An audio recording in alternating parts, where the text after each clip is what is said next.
When maintaining your daily wellness rituals is important to you, the change in routine during the summer can feel daunting. Kachava's new travel packs help you stick to your daily ritual, even when you're on the go. Just one packet of Kachava's all-in-one nutrition shake provides complete nutrition with 25 grams of protein, 6 grams of fiber, greens, adaptogens, and much more. So you'll be fueled and ready for wherever life or your summer adventures take you. No fillers, no nonsense, just the good stuff your body craves. Plus, it actually tastes delicious. But you can try it for yourself because the variety pack includes all 6 delicious fan favorites: chocolate, vanilla, chai, matcha, coconut acai, and strawberry. So instead of worrying about sticking to your daily ritual, simplify it with Kachava. Go to kachava.com and use code NEWS for 15% off. That's KACHAVA.com, code NEWS. No matter the topic, you know Mike will have an opinion. Live from the center of the region he calls home. The Mike Farwell Show. On 570 News Radio and Rogers TV. Here's special guest host, Larry Fedoruk. Good morning and welcome to Tuesday. Welcome to the program. It's a beautiful day in the neighborhood. That is good to have summer upon us. Don't want to jinx it, but some nice weather, good hockey weather. And here we are on another game day, and we're 2-0 in the Memorial Cup. And boy, it's a terrific day. And speaking of Mike Farwell, Mike is going to be our guest live from Kelowna at 11:30 on the program this morning.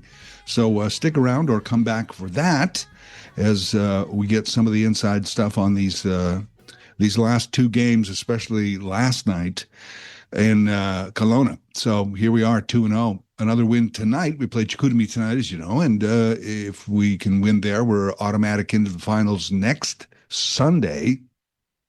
The final game, I shouldn't say the finals, the final game.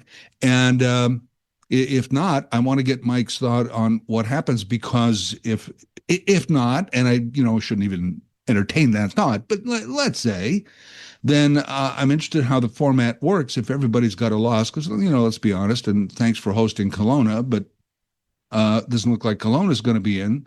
It's going to be a matter of Everett and Chicoutimi and Kitchener factoring into the next few games. So how does it work if everybody ends up with a loss, and how does that work as far as who's in and who's in the playoff game, and then whatever. Mike Farwell, our absolute expert, voice of the Kitchener Rangers, coming up, host of the Mike Farwell Show, coming up at 11:30 on his own program to talk Kitchener Rangers hockey. So in the meantime, and I guess there is, I don't know exactly how this works. Maybe you could tell me, but there's what would you call it? A moratorium on the Habs being mentioned on the Mike Farwell Show. Is that correct? That's what I was sensing from a couple of callers.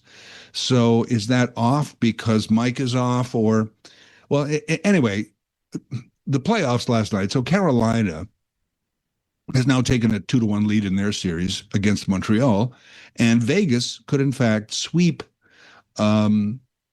Colorado in the West.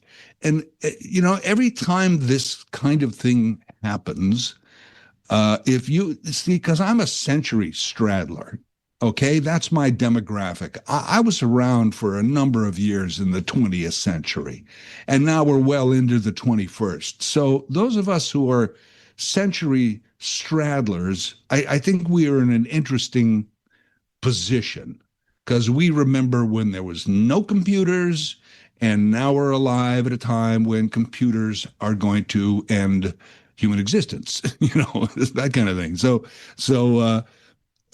century straddlers, we really have an interesting perspective. Bringing it back to the NHL playoffs,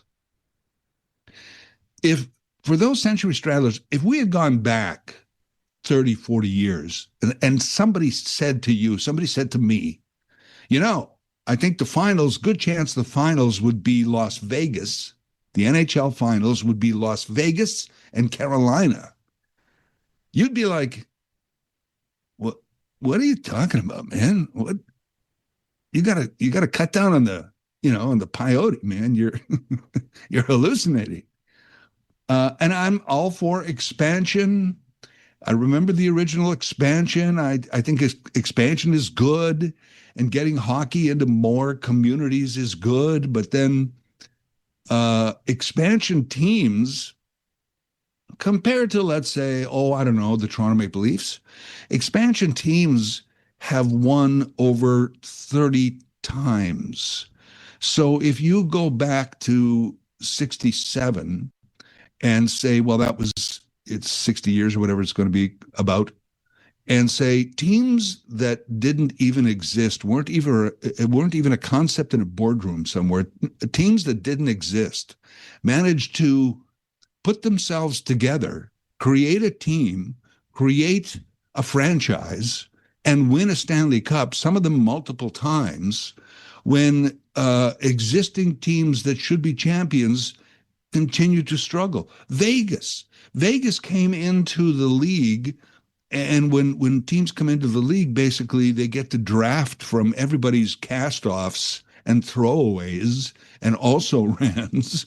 Vegas took a bunch of people like that, threw them together, and almost won it the first year. Like they've been a dominant franchise only in the last 2 years. For gosh sakes, the Utah Mammoth made the playoffs this year. I had to, and I don't follow it as much as I used to. At some point this season, somebody was running some highlights I was watching, and they said the Mammoth, and I was like, who the heck are the Mammoth? I had to look it up. I didn't even know. I knew Utah had a team. I didn't know what it was called. It was the Mammoth. And it's the Kraken do better. So Vegas and Carolina, it's not the finals yet. There's still hockey to be played, but interesting to me that it has gone in such places where you never thought hockey would succeed, and it is succeeding. So, meanwhile, much closer to home, of course, we got a lot to watch locally in this next week as the Memorial Cup continues in Kelowna. Mike Farwell coming up at 11:30 this morning to talk about that specifically. Looking forward to that conversation. Here's Doug. Doug, go ahead. You're on the Mike Farwell Show. Good morning. How are you, Larry? Good. How are you, Doug? Oh, I'm good, but if Farwell happens to be up early enough, you're going to be in a lot of trouble because you just committed sacrilege. I did, eh? You mentioned the name of the team that shall not be named. Okay. Oh, gosh. See, I don't. I mean, I'm respectful of filling in for Mike. I don't want to do things he doesn't allow. But I just, it's come up. I don't know. Well, it's unfortunate. As you said last night, he didn't. He wasn't sure if they are Canada's last team in the playoffs. And I know exactly how he feels. I'm having to deal with a grandson who's walking around wearing one of those ball caps with that team that shall not be named logo on it. He thinks it's quite funny. He doesn't understand why Grandpa's so upset. Right. But, well, I watched that game last night, and I sent one of the long-distance listeners anything to Mike, and my subject was, like I said, resilient. Everett's got a heck of a team, and they got off the mat when they were down 2-0, and when they tied it, one of the young guys went towards Glasser, and he was just, look at me, look at us, we're on our way. And, unfortunately, it didn't prove out that way. Yeah, I mean, I don't think it was just a victory. I think it was a statement.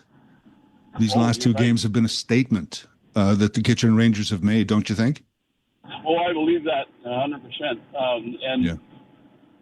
Watching Kirch, this young man, he's certainly small young man. He covers a lot of net, and like the rest of the team, from the goaltender out, they never seem to let anything get under their skin. The opening night, Kelowna, far from being rusty, they came right after the Rangers, and everything they could threaten physically, and yet the Rangers managed to not only just prevail, they broke it open later in the game, and did the same thing again last night. And Everett, I think their goaltender let them down. To tell you the truth, he definitely was not up to the snuff that I've seen him in previous rounds on in the Western Hockey League playoffs. So it's going to be interesting to see what happens tonight. Because now the Rangers have had a game tonight, but they've always done well back to back in the league. So we'll see. We'll see. For sure, we'll see. Doug, thank you so much for the call. Appreciate it. It's a statement. 5-0 and 6-2 are statements that we're here for the whole enchilada. We're here for the whole thing. And wouldn't it be interesting if the prize was actually an enchilada? Well, I guess not. But so at this level, I don't want to say even at this level, but at this level, at this time, in a situation, in a round robin tournament, this is not a best of 7, right? It's a everybody plays each other once, and then it's on to the cup pretty much in semifinal and final. So it doesn't take what am I trying to say here? Say it, Larry. You just have to be off by a little. It doesn't take much in that sense. And suddenly you let in a couple of goals, or you're off by a half a stride, and somebody beats you to the puck and gets a shot on net. That kind of thing. A little mistake on defense where suddenly somebody has a shot.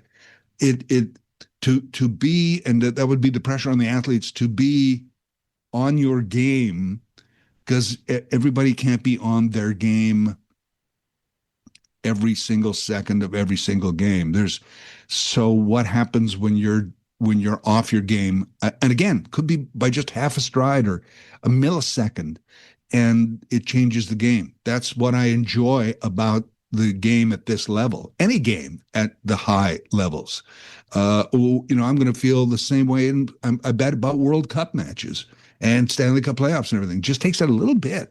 That's what's amazing to me is you're the best in your league, and your team is one of the best in the league, and there you are, and you're competing for the championship, and it just takes a split second of being off, and that is pressure on a team, and pressure on players. I'm sure they feel it, but I'm sure also they learn how to deal with it. In other words, it's like, I'm just going to go out there and do, I have a talent, I have an ability, plus I've worked hard to develop that ability. I've trained, and here we are, and I'm just going to go out and do what it is I do the best I can. And certainly as a team, it is a team game. I mean, in the true sense of the word, there's hockey, there's American football, there's soccer, our basketball, yes, team games in the true sense of the word. I've never thought of baseball as a team game, because really you could be on a baseball team and go into a baseball game and never touch the ball for 9 innings. There could be several players on a team who don't see the ball. Theoretically, they don't. The ball never comes to them in the field, and they never hit the ball when they're up to bat, and it's a pitcher catcher and somebody else. But I don't think I think that must have happened somewhere in Major League Baseball. I wonder if people keep stats on that. But it's interesting that it's the individual efforts in baseball. It's the pitcher to the catcher against the batter. And if the batter succeeds, then maybe a second baseman has to throw to first base, and it's these individual efforts all at once that don't necessarily rely on everybody being in their position all at once, and moving constantly, like and hockey and basketball are prime examples of that, because you don't really stop unless something goes wrong. Really, in football they stop every play. They stop, talk, go into the huddle. What do you think? I don't know. What did she do? I don't know. You want to do this? Okay. And they talk it over, and they plan B, here we go. And but hockey, basketball, soccer, they don't stop. They just keep on going. Anyway, my observations about team sports, there you go. But Mike Farwell again at 11:30 this morning. Just one of the many guests that we have on today's show. And we have, I think, a wonderful show lined up for you today. We're going to talk about blue license plates this morning, and that's coming up just after 9:30. Specifically, the Ford government wants to stop the freedom of information disclosure of the blue license plate fiasco. Is that a word? It didn't really work out very well when they introduced the blue license plates, and I kind of like them. And people said, he's just doing blue because it's a conservative blue, and it's just further promoting the conservative colors. And it's this silly argument about blue versus red in this country. The actual colors, how, for example, the federal prime minister's plane was red and white. And I think it was Stephen Harper that added blue to it because he felt, one of the knocks against the Canadian flag when it came out was there was no blue on it. There was one of the proposals for the flag back all those years ago was just the way our flag is, except the sides are blue and then the maple leaf is red and white. And that would have been a nice flag too, but it's this silly thing about blue, red. Why are you adding blue? I don't know, because you're a conservative. Oh, come on. I like the blue license plates. I thought it jazzed it up a little bit. But within, if you recall, days of the blue license plate, there was I think a Kingston police officer who posted a thing, said, look at this plate. It's virtually unreadable by the police and authorities. You can't see can't read the numbers, can't read the letters. So that sort of began a study on it and said, you know what, these don't work. And what was the plan to get rid of them? People thought, well, just by attrition. Eventually you'll have to replace that plate and you don't get another blue one. So we stopped issuing them. And so anyway, there's Canadian Press wanted to know about all that, and they put in a bid that's sort of in the midst of this cutback on freedom of information, push by, restrictions by the Ford government. In the midst of this, they asked for documents about, actually, I think they did it a few years ago, about blue license plates. And now, with everything else, Doug Ford has tried to stop that. Doesn't want the information about the whole debates and what led to a blue license plate. So we're going to talk with the political science expert from Guelph coming up after 9:30 about freedom of information, the blue license plates specifically, and a bunch of other stuff. That's coming up at 9:30 this morning. Before I get to what else is on the show, Andre is on the phone. So let's get to Andre right now on the Mike Farwell Show. Hey, Andre. Hi, babe. Hey. Did I say that the French way? I said it backwards, right? Same day, baby. Yeah, maybe. Yeah. Yeah. I want to call in because Mr. Farwell sent a low blow. I'm not allowed to call him Mr. Farwell. Oh, my goodness. We're so in trouble when he's not there. So, yeah, last night I was peeking in the game and the Kitchener Rangers. Why not? And he mentioned Carolina was playing a goofy team. And you know what? It does feel good to have the power of the button of hanging up. And that's what I did when he said that. And look, they lost in overtime again, but it's a good game. But you asked me a question about Montreal and all that. The only thing that makes me worry is I don't think Colorado can come back because of the Golden Knights are just so perfect in penalty kills and all that stuff, right? And unfortunately, Colorado's not clicking now for the last couple of years in the playoffs, so that's their problem. But to Montreal, there was low shots. The goalie is amazing, fantastic, but we need to make more goals than they do. And if you look Carolina, on a PK and all the rest, it's really hard to beat them. And I think Montreal right now is doing a fantastic job. So I wanted to say that when he said that goofy team, I had the power of hanging up on him, and it does feel good. So I'll talk to you later. Larry, I'd like to talk hopefully about I think you got some Ukraine in you, right, Larry? Absolutely, yes. Okay. So, yeah, I'd like to call back at lunchtime and talk about that. So, yeah. Okay, Until do then, that. take care. All right. Andre, of course, referring to the 12 o'clock talkback hour, our lunchtime open lines, rant and rave, chat, whatever you want to talk about. It's up to you. Completely open phones.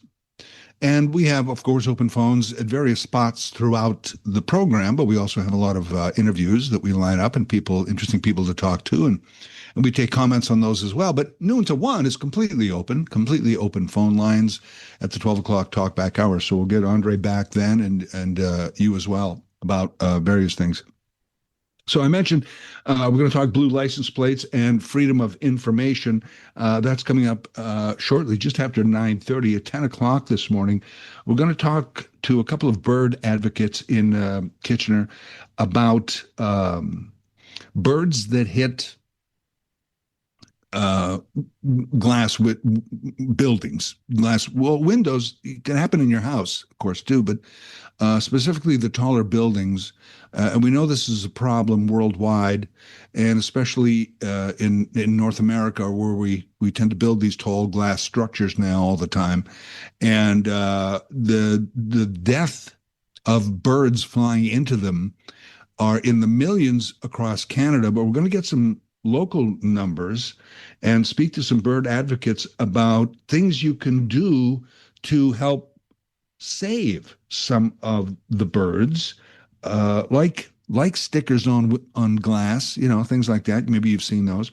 So that is coming up at 10:30 this morning. We're going to talk about an interesting topic and stat: why 40% of people, would you be among them, who are avoiding the news? Now, I know you're listening to news radio, so, but are you avoiding the news generally less, or listening less, and why is that? And part of the reasoning is that because we've been hardwired the same way for a negative bias since we were carrying clubs and, chasing the woolly mammoth.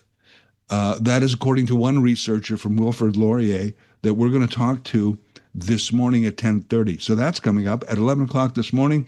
We're going to talk about plans for watch parties and celebrations in the region when it comes to World Cup, because I know we're focused on the Memorial Cup, but when it's done on Sunday and there'll be a parade, I'm sure, and all these kind of things. But after that, by the mid-June, we'll be on the World Cup all over the place. So we'll get some information about local watch parties and celebrations coming up with someone from the region at 11 o'clock this morning. And then 11:30, as I said, Mike Farwell is going to join us for live from Kelowna to talk about the Memorial Cup and the Rangers' performance so far. All that and more. This is the Mike Farwell Show. I'm Larry Fedoruk on 570 News Radio and Rogers TV.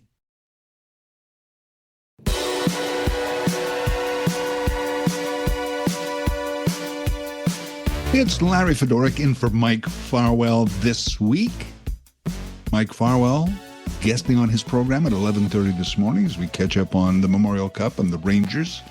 Feels good to have another victory under the proverbial belt. So Mike Farwell coming up. Here's something else I want to throw out there this morning that maybe we can save for our 12 o'clock talkback hour. And I'd heard about this a little while ago, but it came up again today because I guess there was another development in it, or it's more imminent now. But what I'm talking about is the return of Dunkin' Donuts to Canada. Could Target be next? Dunkin' Donuts, if you recall, was in Canada for a brief time. They left in 2018. I guess the market just wasn't ready for Dunkin' Donuts here in Canada. Dunkin' Donuts, preeminent coffee donut, chain in the United States. You remember their Super Bowl ads were, Ben Affleck and Matt Damon, and just like talked about ads. I mean, they're obviously, to be in the Super Bowl ad level, you're a big company and very successful. So they were doing that.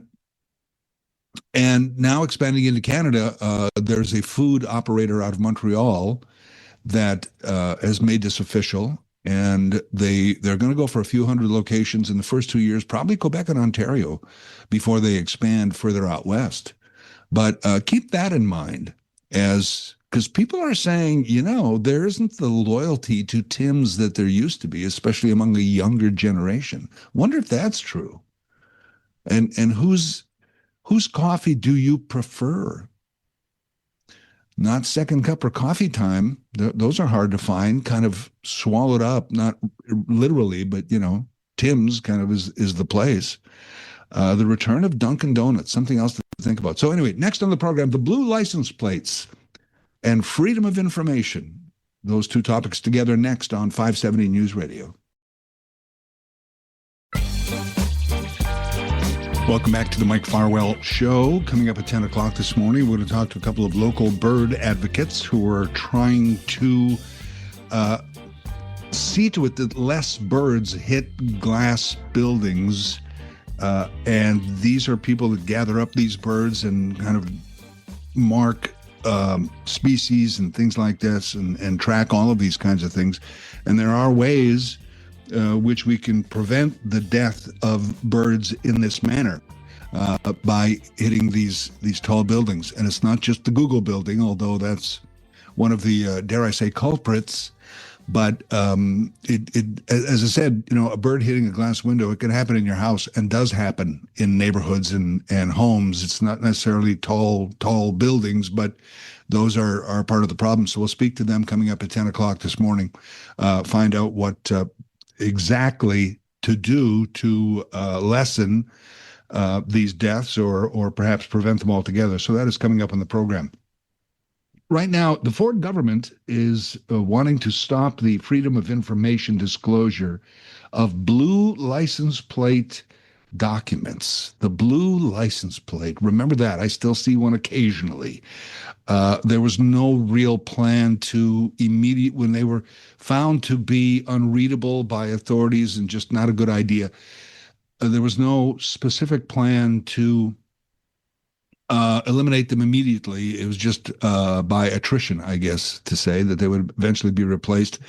But what about, we want to know all of those documents. We want to know all of that information about how it was proposed, what the problem was, what were the ideas for getting rid of them, and all of that kind of stuff. But the Ford government is going to fight this on freedom of information. They're going to take the fight to court if necessary.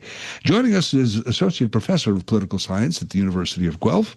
Julie Simmons is with us. Professor Simmons, good morning. Good morning, Larry.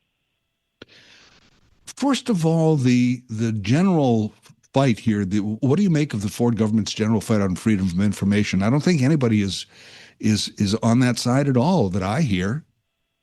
I have not heard anybody who is in favor of it either, but it does seem that the Minister of Public and Business Service Delivery, Mr. Crawford, he has put in place with the latest budget that was passed huge clampdowns on of the kind of information that we can get from anybody that works in the minister's offices, the ministers themselves, the premier's office, and we don't have access to a lot of records, which really are important for maintaining transparency. And transparency is a really big part of accountability and democracy. So when we compare what Ontario's done in the last couple of weeks with the changes to the Freedom of Information Act to other provinces and even the federal government, it does seem to be putting in place a very highly secretive regime. It's much more so than what we have in Ottawa. It really does. Now, the other interesting part is that when it came to blue license plates, I think it was Canadian Press applied back in 2022. And yes. What I thought was that the Information and Privacy Commissioner said, okay, because it was 2022, it should still be able to go ahead. You still should be able to get the information. And that's the issue that Ford is going to fight over and above the other FOI stuff. Well, the changes to the Freedom of Information Act actually apply retroactively. So that's why right. we can't access Ford's cell phone records with respect to changes that he wanted to make to the boundaries of the Greenbelt, for example. But it seems that there was a way, and I am not, working in the Privacy Commissioner's office, but there was a way to make clear some 15 documents that were coming from ministry offices, not ministers' offices, but rather proposals that were put forward by civil servants that the Privacy Commissioner thought that Ontarians should be able to see, and made that ruling with respect to the license plates. And the Ford government appealed that ruling and then was planning to fight this again with a court case. However, the Canadian press was reporting late yesterday that the Ford government and his office had issued a press release saying that the government was withdrawing the judicial review and had in fact done so last week, but just hadn't told any of us. So it seems really strange, because if that is indeed what the Ford government did last week, then why didn't they tell us? And, right. I think that the leaders of the opposition parties have some compelling questions to ask in terms of, if there's nothing to hide, then why were you even considering taking this to the courts in the first place, and, going to such the nth degree, really, to make sure that these 15 documents weren't read. And I don't know whether it's just on principle or what is in these documents that the Ford government didn't want Ontarians to see. So if it is the case that they are no longer going to pursue the judicial review route, then we will all come to see what was in these documents in the next little while. Well, it is interesting because the more the more you try and hide it, the more we want to see it, and the more we wonder what's in there that we're not supposed to see. So the secrecy has almost the opposite effect for its purpose. Oh, absolutely. And I think, given that there has been this about face yesterday, maybe it is the case that there isn't anything that's particularly, noteworthy in there. I don't know, but it'll be interesting to see how things, move forward on this file in the next little while. And I'll definitely be watching it closely, as I'm sure you will be as well. Sure. And one of the things they said that they didn't want to reveal was confidential advice. And that phrase particularly caught me because I'm not even sure what that means. Well, I guess I do, but confidential advice on a license plate? I know. What could it possibly be? I think that the way that the Ford government initially got around releasing the documents, and this was their argument, was that yes, advice comes from, public servants who are not part of government but work for whomever is elected for the day. They provide options for policy going forward, and then it's up to, of course, the elected officials to decide which options they want to pursue. And those options often involve, you could tackle this policy problem this way, and it would result in these potentially negative consequences, these positive impacts. This is the cost of this option. Here's another option of a way of pursuing it. And so it is those options that the Ford government was not wanting to be made explicit. And they said, well, since we're pending a policy decision and we haven't yet made a decision, therefore, we are not releasing any of this information. But that was some 3 years ago. And so it's at that point, in 2022 that the Canadian press says, just a minute here, we're going to ask the Privacy Commissioner, are we really pending a policy decision still? And is there a point at which we can actually have access to these documents? And the Privacy Commissioner said, yes, indeed. You can have access to those documents. And then the Ford government formally appealed that with the Privacy Commissioner. there. The privacy commissioner came back again and said, no, the people in Ontario can see what the options were that were put forward to the elected officials of the day. And it is then that the Ford government initially planned to pursue the judicial review route, which is asking a court and a judge to weigh in on the appropriateness of the decision of the independent privacy commissioner. But as of yesterday, apparently they are withdrawing that judicial review and in fact withdrew it last week, just didn't tell us. Okay. And that's interesting because of all the suspected things that they may be trying to hide and or else don't want us to see, whether it be the Doug Ford phone records or deals in the Greenbelt or the spa or on and on and on. The old phrase, is this the hill you want to die on, the blue license plates? And perhaps not. Yeah. I think it isn't. And that's why I think they changed their mind yesterday. But rest assured, we still do not have access to any of the cell phone records, which, again, the privacy commissioner had said that we were entitled to see. But, of course, we no longer have access to even making requests about those things because of the changes the Ford government made to the Freedom of Information Act a couple of weeks ago. And I don't know if this is a parallel or not. You can tell me in your expertise in political science. But if you heard, Doug Ford said he would use the notwithstanding clause of the Canadian Charter to overturn an Ontario Superior Court decision for a local issue about an encampment at Victoria and Weber. And it kind of made me wonder if he would use the notwithstanding clause somewhere in this discussion, or is that even possible? That is a very good question. And the notwithstanding clause only applies to certain sections of the Charter of Rights and Freedoms, which is one section of the Constitution Act 1982. And so the question would be whether or not the rights that are at stake here are ones that are either eligible for use of the notwithstanding clause under Section 33 of the Constitution Act 1982 or not. And so that usually is, an argument, a legal argument has to be made there, and then a judge would decide.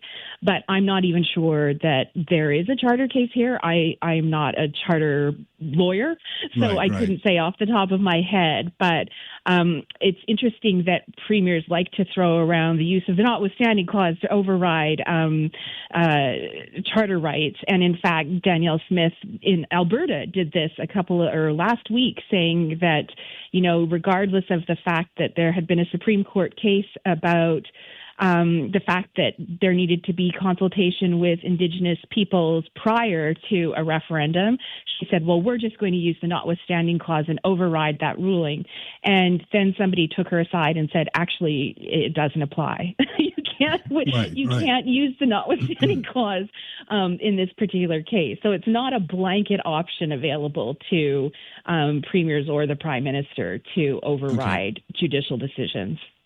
Interesting, because in my general knowledge, I was like, well, it's to override rights granted to people under the Charter, and I wasn't sure if freedom of information was a right granted under the Charter, but I see there where that might be the discussion. And it's been used 3 times in Ontario, and I believe all of them were Doug Ford, I believe. I think you're right there, yes. Yeah, so it's very interesting. Just in closing, what other options do we have if everybody is against this? Let's just use that blanket, everybody, and or the majority say. It seems like we have no options to battle this. Well, again, there might be a case there to be made about it violating individual people's charter rights. I don't know.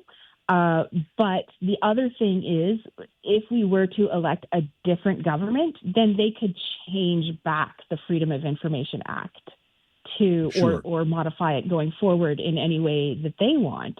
And so I think that we would expect to see some of those changes were there to be a different political party in power, to bring it more in line with what other provinces have, and even the things that are accessible at the federal level as well, because the route that Ontario has taken, despite Mr. Ford saying that it brings Ontario in line with other provinces, it goes well beyond what other provinces kind of shield from the public, and also what the federal government shields from the public. We have greater access to documents and mandate letters, expenses of political staff, of the Prime Minister himself, ministers, than we do those things in Ontario right now with these new changes that the Ford government has introduced. So there is that option. Unfortunately, it's not a tomorrow option. And of course, Mr. Ford, he's known to, do 180s on some of the things that he puts in place. For example, his gravy plane. He bought the jet for tens of millions of dollars and then turned around and sold it the very next day. And it seems like he has done an about-face with respect to pursuing this judicial review, with respect to, this issue that we're talking about, the license plates. And so, maybe if there was a groundswell of concern about the Freedom of Information Act changes, maybe he might make that decision. However, I think that there's things in his cell phone records that he does not want the public to see. So I don't think we should perhaps hold our breath on that option. The more reasonable option would be when there is a different political party in power, we could see changes again to the Freedom of Information Act. But again, that's not a tomorrow solution, which I think a lot of people would like. So, but good point. Professor Simmons, thank you so much for your insight and your time today. Thank you. Oh, it's my pleasure. I enjoyed speaking with you, Larry. Me as well. Julie Simmons is Associate Professor of Political Science at the University of Guelph. Of all things, the blue license plates. But we might get to find out what we so much want to know about that. And to me, the blue license plates, it's one of those, you made a mistake. Like, of all things that I would disagree with vehemently in the Doug Ford government, blue license plates was one of the things I'm willing to accept as, you tried it, it didn't work, so let's move on. Yet they were willing almost to go to court over the documents surrounding it. Strange. I'm Larry Fedorkin for Mike Farwell. More in a moment here on the show on 570 News Radio and Rogers TV. Maybe if there was a groundswell of concern about the Freedom of Information Act changes, maybe he might make that decision. However, I think that there's things in his cell phone records that he does not want the public to see. So I don't think we should perhaps hold our breath on that option. I would agree. I'm Larry Fedorkin for Mike Farwell. That was our guest moments ago, Julie Simmons, Associate Professor of Political Science, University of Guelph. We're talking about, the blue license plates, but the fight that was possibly going to go to court over the Freedom of Information documents about the blue license plate fiasco in Ontario may not go to court now, and we may see those documents, but the bigger picture of all the Freedom of Information restrictions now in Ontario. And it's much easier to turn the plane around, basically, say, we bought a plane, ooh, you hate that, we're not going to buy the plane, or we'll sell it back because I actually bought it, and we'll sell it back. And that's much easier to do, and turn that into a positive. Say, okay, we heard you, we heard the voices, we made a mistake, and everybody goes, hey, he admitted to a mistake. Good, we got it done. We raised our voices and we were heard and we affected change. And that's them doing a positive thing. It's almost like they bought the plane on purpose so they could sell it again. And I don't think it was that deep, but I'm saying, it's like that. That's easier to do than reveal your telephone records, which I would be fascinated to see if my suspicions were true about what kind of stuff is on the Doug Ford cell phone. Ooh. I bet their stuff. Let's just say that without getting sued, or followed home. But the blue license plate, of all things, I liked it when it came out. I said for years, why does Ontario, the best place to live ever, why does it have the most boring license plate? People have beautiful license plate, works of art. You see some of the Americans, even Saskatchewan, Alberta have beautiful designed license plates. Northwest Territories, you ever seen one of those? It's rare. Sometimes they show up in Ontario, a Northwest Territories license plate, like somebody drove a vehicle all the way from there. They're the shape of the polar bear. I think it's the only one in the world, if I'm not mistaken, that is not a straight license plate rectangle. That's actually die cut into the shape of the bear, the NWT license plate. Okay, we don't have to go that far, but we could get creative. So when the blue came out, I was like, okay, that's nice. But then they were unreadable. They were not a secure plate. Law enforcement couldn't even read them, and it was like, well, we got to make a change. So they stopped them and said, we're just going to get rid of them by attrition. Eventually. We're not going to change them all because I forget, I think it was 200,000 actually went out before it was discovered that they were not good. So they just get rid of them by attrition. Still see one occasionally. Coming up in the program next, just after the 10 o'clock news, we are going to speak with a couple of bird advocates in Kitchener, and they are trying to stop the death of birds flying into glass buildings. That's next on 570 News Radio. Here's special guest host, Larry Fedoruk. Welcome back. And Mike Farwell, as I've been telling you, will be a guest on his own show this morning at 11:30 live from Kelowna to talk about the Rangers and the Memorial Cup and the success so far and the challenge tonight of Chicoutimi. So all that's coming up with Mike Farwell at 11:30. Coming up at 10:30 this morning, why about 40% of people are avoiding the news. According to a new survey and according to a psychologist we'll talk to about why that is, why there is this negative bias in our being. And we'll talk about that coming up just after 10:30. Right now in the program, bird advocates in Kitchener are concerned about fatal window collisions, birds hitting the glass windows. You may have heard that this is a problem, but what's happening with it locally. Joining us are the co-founders of Bird Friendly Kitchener. We have Jennifer Clary Lemon, who's also a professor, associate chair, Department of English, Language, and Literature at the University of Waterloo, and a co-founder of Bird Friendly Kitchener, Meredith Blunt. Good morning, Jennifer. Good morning. And good morning, Meredith. Good morning, Larry.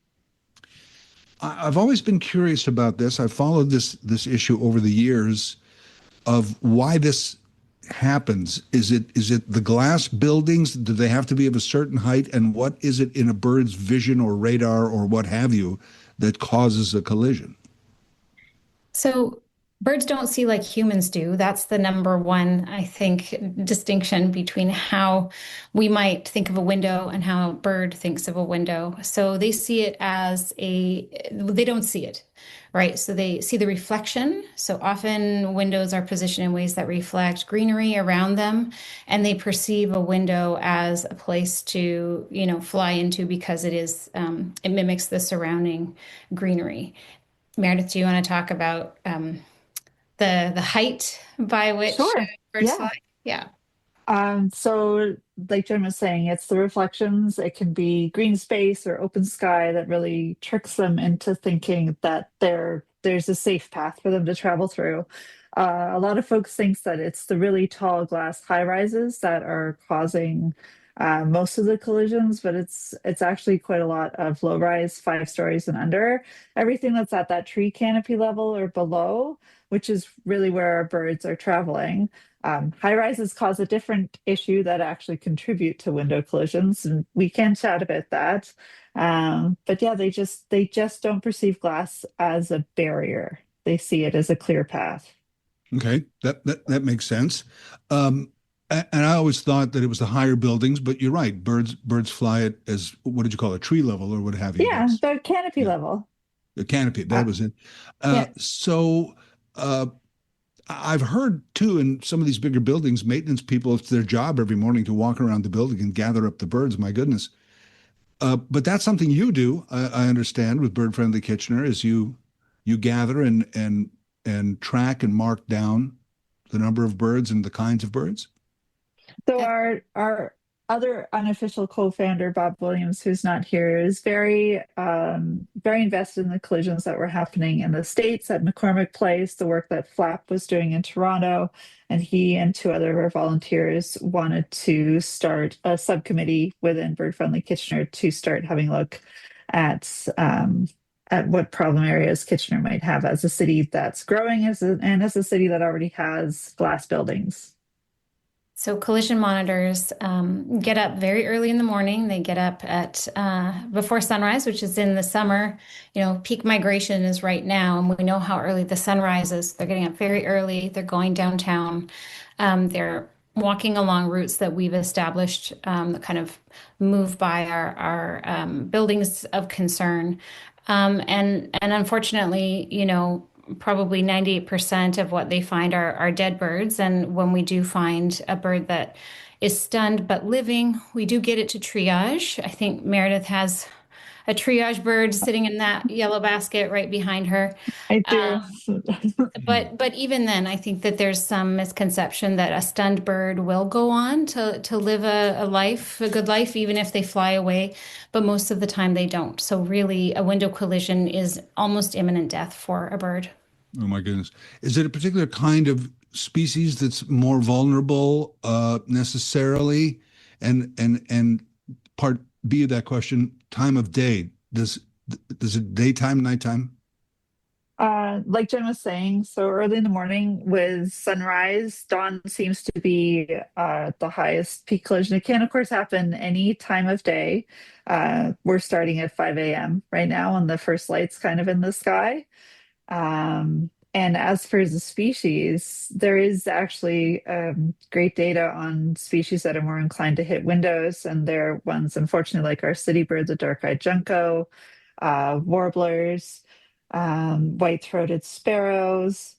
We're even getting more hummingbirds than we thought right now.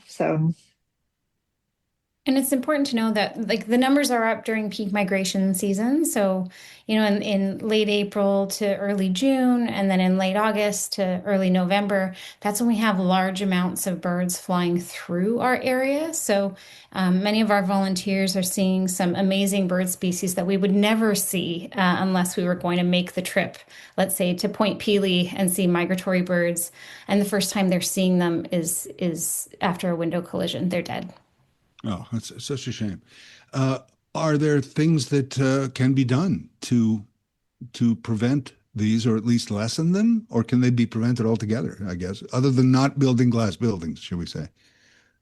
Well, humans are going to human, and we're not trying to make anyone feel bad. What we are trying to advocate for is change and help people realize that there's a lot of measures that can be done, from turning out your lights during migration season, like Jen was mentioning, from April to June. Make sure no excessive outdoor lights are on, shutter your windows or pull your blinds, install shades on your lights so that they're downcast. And of course, there's always the window decals, which is the 2x2 grid on the commercial market. It's called feather friendly. And that 2x2 grid is super important because even our smallest birds will start seeing glass as an obstacle, as a solid wall rather than a pass through. And there's homespun solutions for creating that on a budget. And if you're more of a do-it-yourselfer, absolutely, grease markers work great on glass and resist or weather resistance. And you can create your own designs too. But importantly, I think is that a lot of people, I'm sure everyone has seen those large decals that look like a bird, for example, that people put up. the space between those large decals is so big that small birds still see the glass as something that they can fly through, so they're not effective. The other piece of it is that if you do install, feather-friendly products or even do the grease pencil or marker, it has to be on the exterior of your window. So this is another mistake that people make is they treat the inside of their window, but that doesn't stop the reflective nature of the glass. So it has to be on the external window, not the inside window. Now, gosh, it sounds like people wouldn't be willing to do this necessarily because this is why I have a big, beautiful window and I don't want markings on it, but it would be saving the birds. It's a very fair point. But home ownership and pride of our home and how our homes look are important to folks. The amazing thing, I'm not a scientist, but how our brains work. I am an artist. How our brains work and how we see things. If there's something that's kind of in our blind spot, eventually we'll stop seeing them. We even know photographers who take wonderful shots through their windows that are treated with feather friendly. It's just it. Yes, you can see the dots if you get up close from outside, but visually looking at and enjoying your windows, you'll eventually not even notice them. And we have been lucky to work with community partners like the Kitchener Public Library and the University of Waterloo. So there are buildings that you can go into and see if you are curious. If you're curious as a homeowner and you think, well, I would do it, but I just don't want to mark up my windows, go to those buildings, look through those windows, and I think you'll be surprised. Interesting. Those are great points. Great points. I read the numbers are in the millions across Canada of bird fatalities because of window collisions. What are the numbers like around Kitchener? I mean, one or two is too many. I get that. I was just curious. So we've just started. We're just wrapping up sort of our full year of migration monitoring season, and we really didn't know what to expect. And as of today, we've had 237 birds collected between the fall and the spring. And a wide variety of species. Like I was saying, we found hummingbirds. We found, so I think we're up to 12 different species of warblers, blue jays, robins, juncos, sparrows, chickadees. So there are birds that are local and there are migratory birds as well. I don't mean to be, I don't know if this is being macabre or what have you, but when you collect all these birds and the bird fatalities, what do you do with them? It's not a macabre question at all. These fatalities, the data, and I don't mean to sound insensitive. These lives are incredibly special. They're a huge inspiration to me. They're my favorite subject to draw as an artist. But the information that they're giving us, the impact on the local species is incredibly important. This isn't just sort of we log them and dispose of them. We're maintaining a collection. We're working with the university. We're in communication with FLAP regarding their collection of birds, and it's important data. We've actually, since we started covering this in the media, we've had Indigenous partners reach out to talk about honoring the birds that have been lost to this. People care, and I think it's important for them to see the species that we're losing, as Jen was saying, because some of these birds, people just don't know that they're here. Well, and one of the reasons I asked is when you're bird-friendly Kitchener and you have volunteers, you're not just going out there with a pad and a pen and making a count. It's a whole other thing that you're doing. Yes.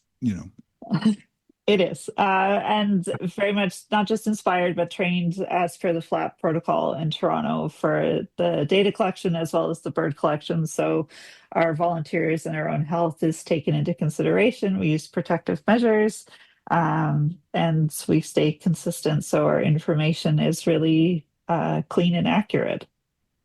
Some of the hints and things that you mentioned, where can people find this information readily? So they can go to our website. They can go to the FLAP website. They can take a gander at commercial materials like Feather Friendly that also have websites. Certainly, you can reach out to us via email if you have specific questions. We're happy to answer them. Did you specifically say gander as a bird friendly? I mean, I am an English professor. What are you going to do? Duly noted. And it's terrific work you're doing. I hope people pay more attention to this and do what they can individually and certainly get involved with you people at Bird Friendly Kitchener. Thank you so much for your time, Jennifer Meredith. Thank you. Thank you, Larry. Having us. Bird Friendly Kitchener, the co-founders, Jennifer Clary Lemon, who's also English professor at the University of Waterloo, and Meredith Blunt are guests there. And just search Bird Friendly Kitchener for the information. Again, like I said, it's not just the Google building. It's not just the tall glass, although it's one of the places they look. It can be anywhere, as they mentioned, some of the 5-story lower rise canopy level buildings that have a lot of glass, or maybe even just glass, just regular amount of windows. There are things you can do to help avoid these bird collisions. More in a moment. Get your thoughts on it as well when we return. This is 570 News Radio, and we're on also on Rogers TV. Back in a moment. The impact on the local species is incredibly important. This isn't just sort of we log them and dispose of them. We're maintaining a collection. We're working with the university. People care. And I think it's important for them to see the species that we're losing, as Jen was saying, because some of these birds, people just don't know that they're here.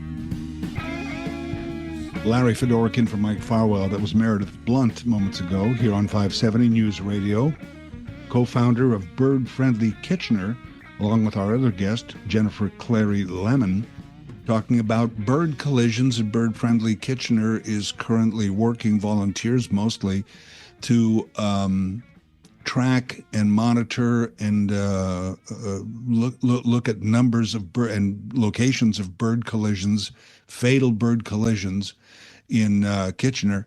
And it's not just the big, as we found out, it's not just the big tall glass buildings, which I always thought were the culprit. It's especially, birds tend to stay at canopy level. We see birds, of course, high in the sky and way up there, and that's, of course, true, because heck, if you could fly, wouldn't you go up high too? I would. But a lot of that is, canopy level, tree level, which are 5-story buildings with windows, and there's things you can do, closing blinds, marking windows on the outside and things like that you could do to prevent these bird collisions. And if you search Bird Friendly Kitchener, they have a lot of information about that kind of stuff. And I think we've all seen the bird decals, and it's not only important. I just found this out today because I've seen those decals, and I was like, they seem kind of willy-nilly. As long as you put a decal up there, it's fine.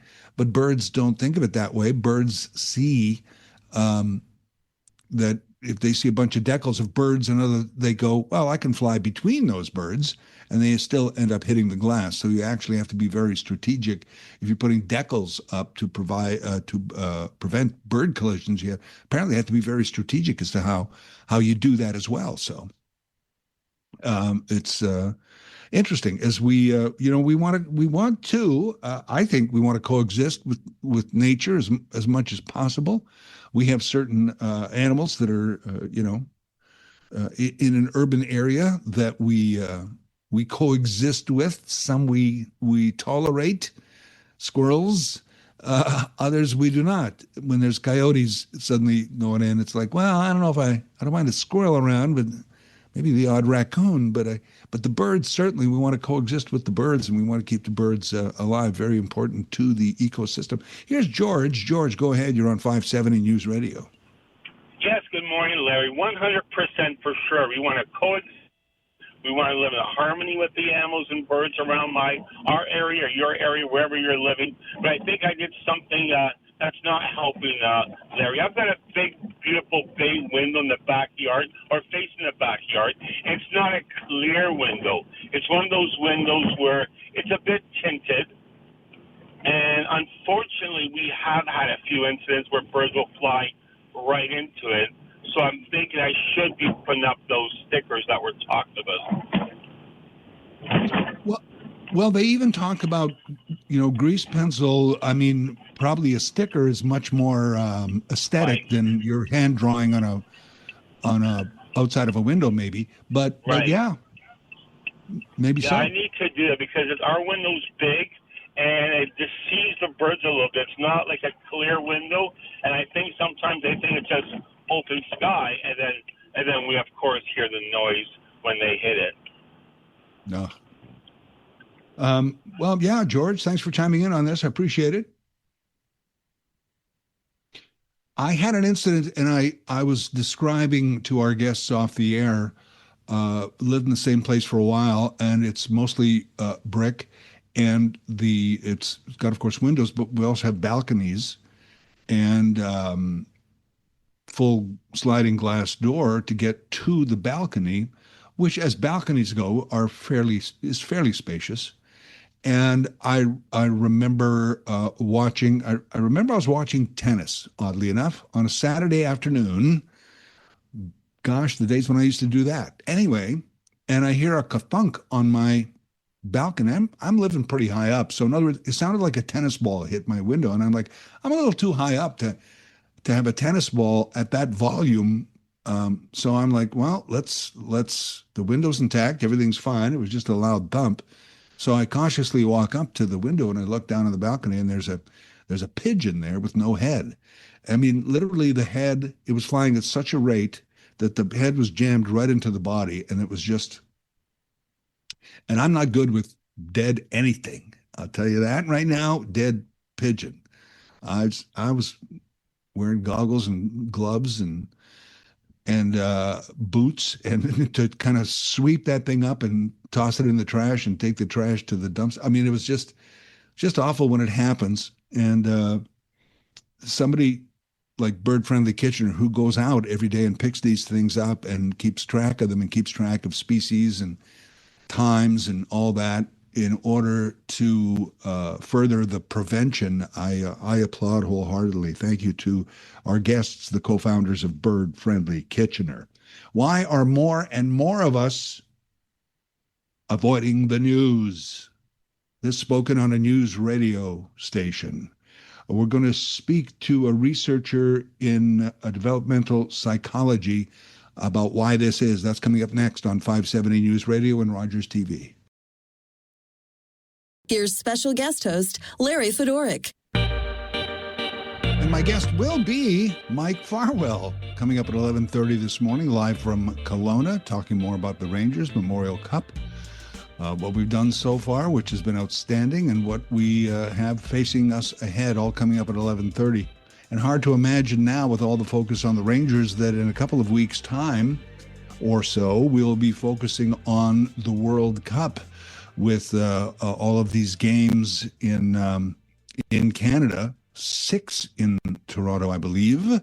And this is an expanded format, World Cup, expanded teams, everything. So the normal 64 game tournament is expanded to 104 games. Pretty exciting. And of course, across multiple cities in Canada, the US, and Mexico. So it's a first time for a lot of things in FIFA, and our attention will turn to FIFA eventually.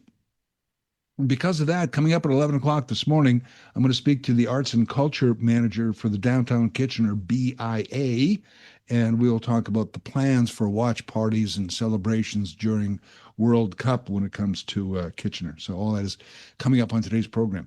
Right now, a topic I'm super interested in, and one of the conversations I've been looking forward to this morning.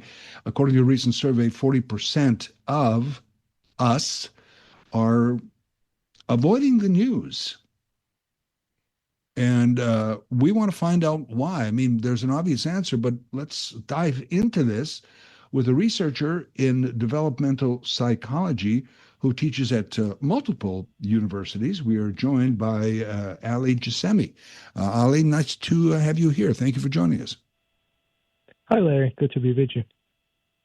The first question is why. I mean, it's obvious. I mean, in some cases, but is it obvious? Why are we avoiding the news?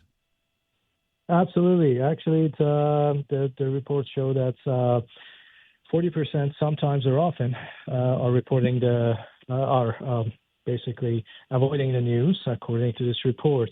How I like to think about it is the fact that where does it even start? Why are we interested in negative news to start with, because it has been evolutionary helpful for us to steer away from danger. It's actually better to know about the dangerous things rather than the berries bush somewhere. So that is why it has served the purpose for us to be interested in negative news in the first place.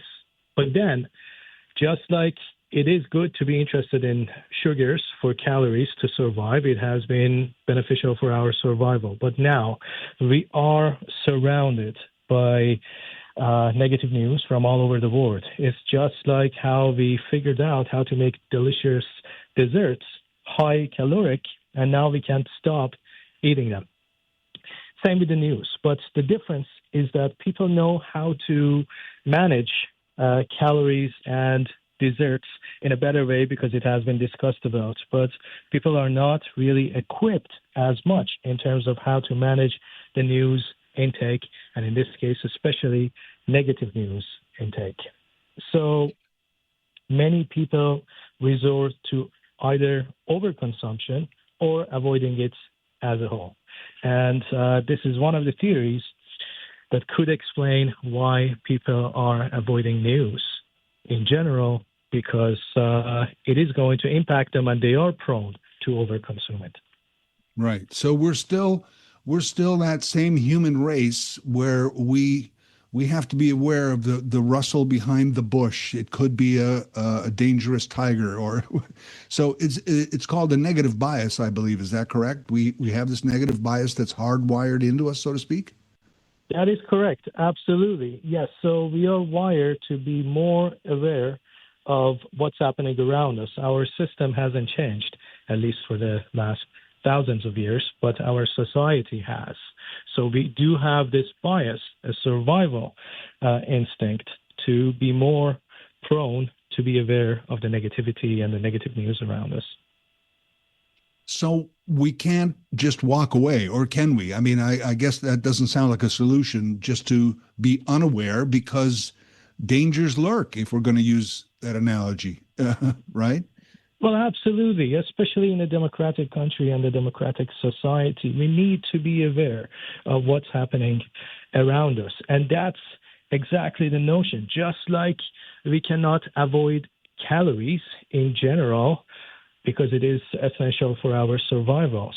The same goes for knowing about what's happening in our surroundings. But just like how we manage calories by moderating what we are eating, hopefully, the same goes for the news. What I would suggest is basically, and by the way, everything should be taken with a grain of salt. Individual differences exist, and people, before making any changes in their routines or daily life, they have to consider talking to the healthcare professional or attending physician for specific cases they have. However, in general, people should stay aware, but in moderation, making sure that they are consuming news from reputable sources and making sure that they are not overindulging, especially when knowing about the negativity bias. Making sure that you're getting your reputable news in specific time slots during the day and for a certain amount, rather than completely avoiding it. I heard this, I don't know whether it's an actual phrase in psychology, the PNC, the problematic news consumption. That's correct. Yes. And that is the overindulgence. Right. Using the news too much, which is going to lead to even significant health issues down the road. I try and do that, and I've sort of been in news and media all my life, so I'm well aware of this, and I try and moderate. There's always this little fear I have that as I'm moderating and walking away occasionally and then coming back, that I'm still going to miss that one story. But I don't think that's true. If it's that one story, you know, as they used to say, if the world's going to end, somebody will tell you. That's correct. Yeah, and actually that brings notion about, people who may exploit this negativity bias that we have, and they may frame, the news or the titles or anything related to that to make you feel as the reader or as the listener to those news that yes, the world is going to end. This is actually the rage bait sometimes. Sometimes it's used for increasing engagement, especially in social media. Sometimes it's about the clickbait, so that people click on it and they listen to what's going on as if it is about the news that the world is going to end. So knowing about this tendency for the negativity bias that we have, and the fact that some people may be exploiting this bias in humans, it is going to help us in terms of understanding that, wait a minute, maybe I have to take it with a grain of salt, or maybe I don't have to overindulge in using engaging with those as often, because it may be using that trick that I just talked about. So if I want to know about something and I find a reliable source and I read a comprehensive article or watch a comprehensive video, I don't necessarily need to watch everything else for 3 hours. I can do it that way. Is that one of the ways we can do this? That is correct. Yeah, and that goes in terms of the moderation and making sure that you are looking at the in-depth in terms of comprehensive analysis, looking at it from different angles rather than looking at memes or just a one-sentence picture on the social media that it's not giving you the whole context. It's better to dive deep in the material that you're interested in and gain the response rather than, taking the alternative approach that I just talked about, which leads to not only the issues at hand now, but it could cause several other issues, which is beyond the scope of the conversation that we have now.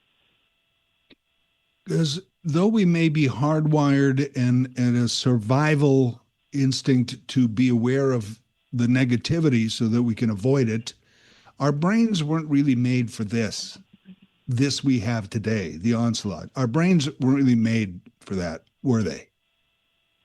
No, that's the quick answer about it. We are not, our brain is not wired in the way to be constantly aware of everything that's happening all around the world.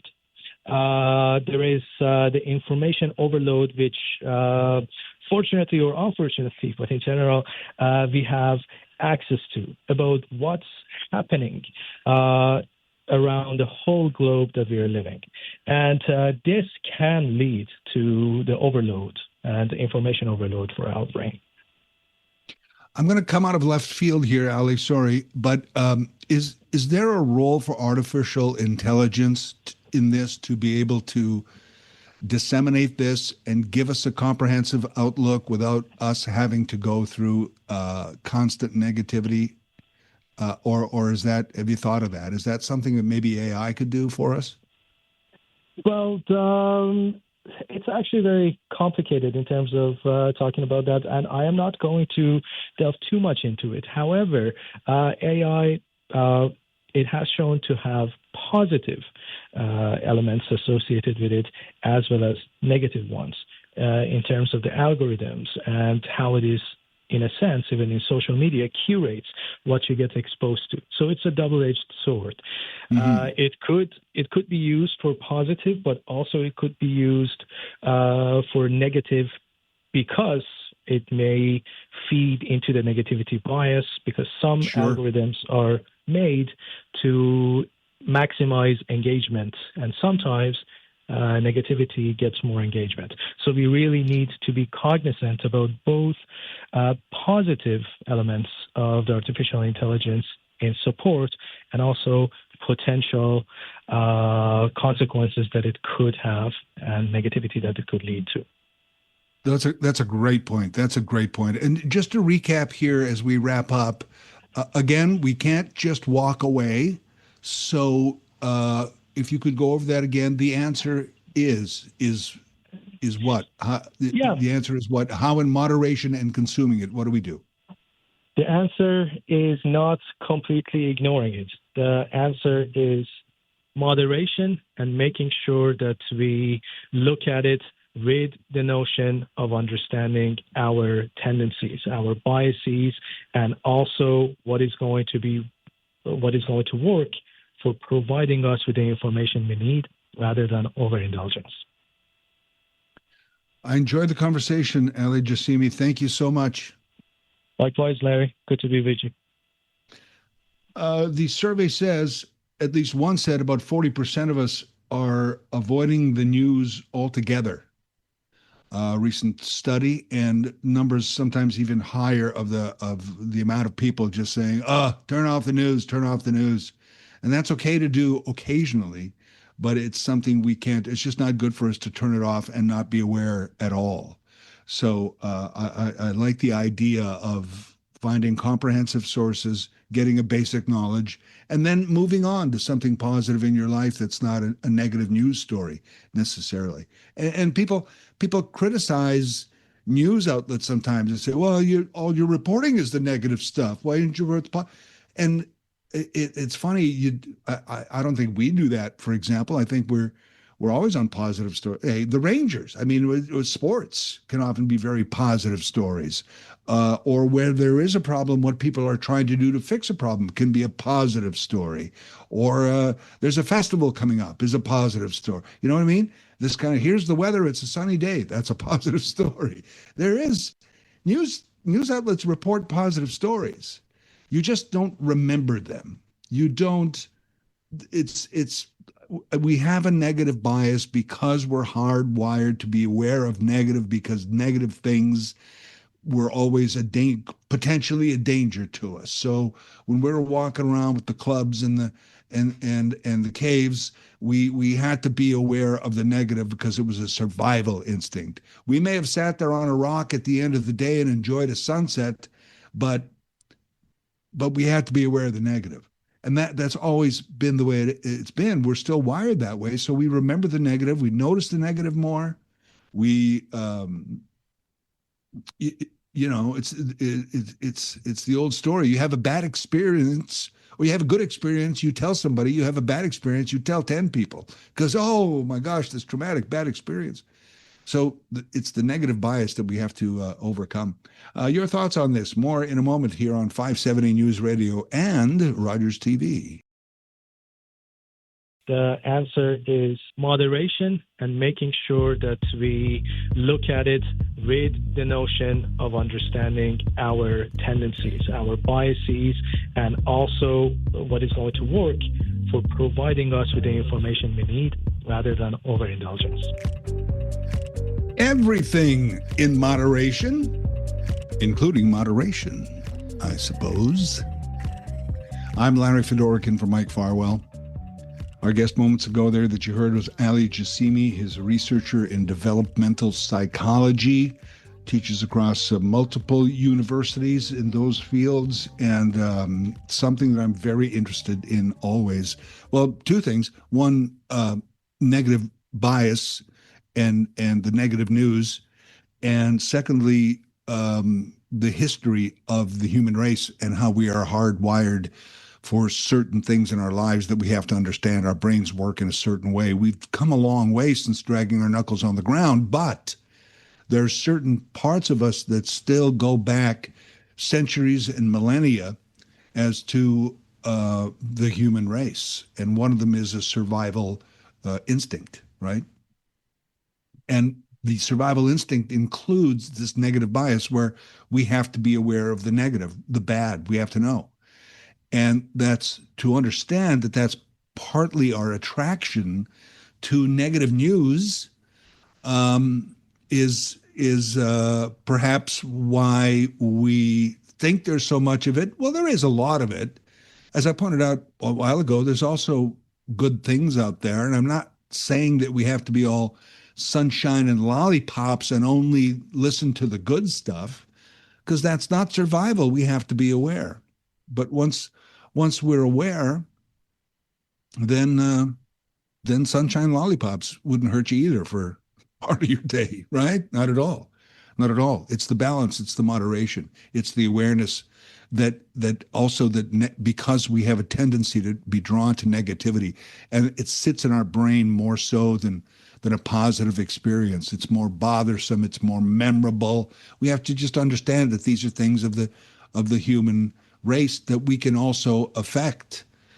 We can also change because we did develop. We did start to walk upright, and we did, start to develop our knowledge in our brain and our ability to think. So if we can understand that and move beyond it, I think that's a man after my own heart right there, who preaches that kind of stuff of understanding where we came from and how we operate in order to operate more efficiently and just happier down the road. So it is very interesting. We're drawn to this, and there is problematic news consumption, and as Ali Jassimi so rightly pointed out, there is the rage bait, the clickbait, all that kind of stuff, that because they know negativity drives clicks and attention and likes and all these things and retweets and what have you,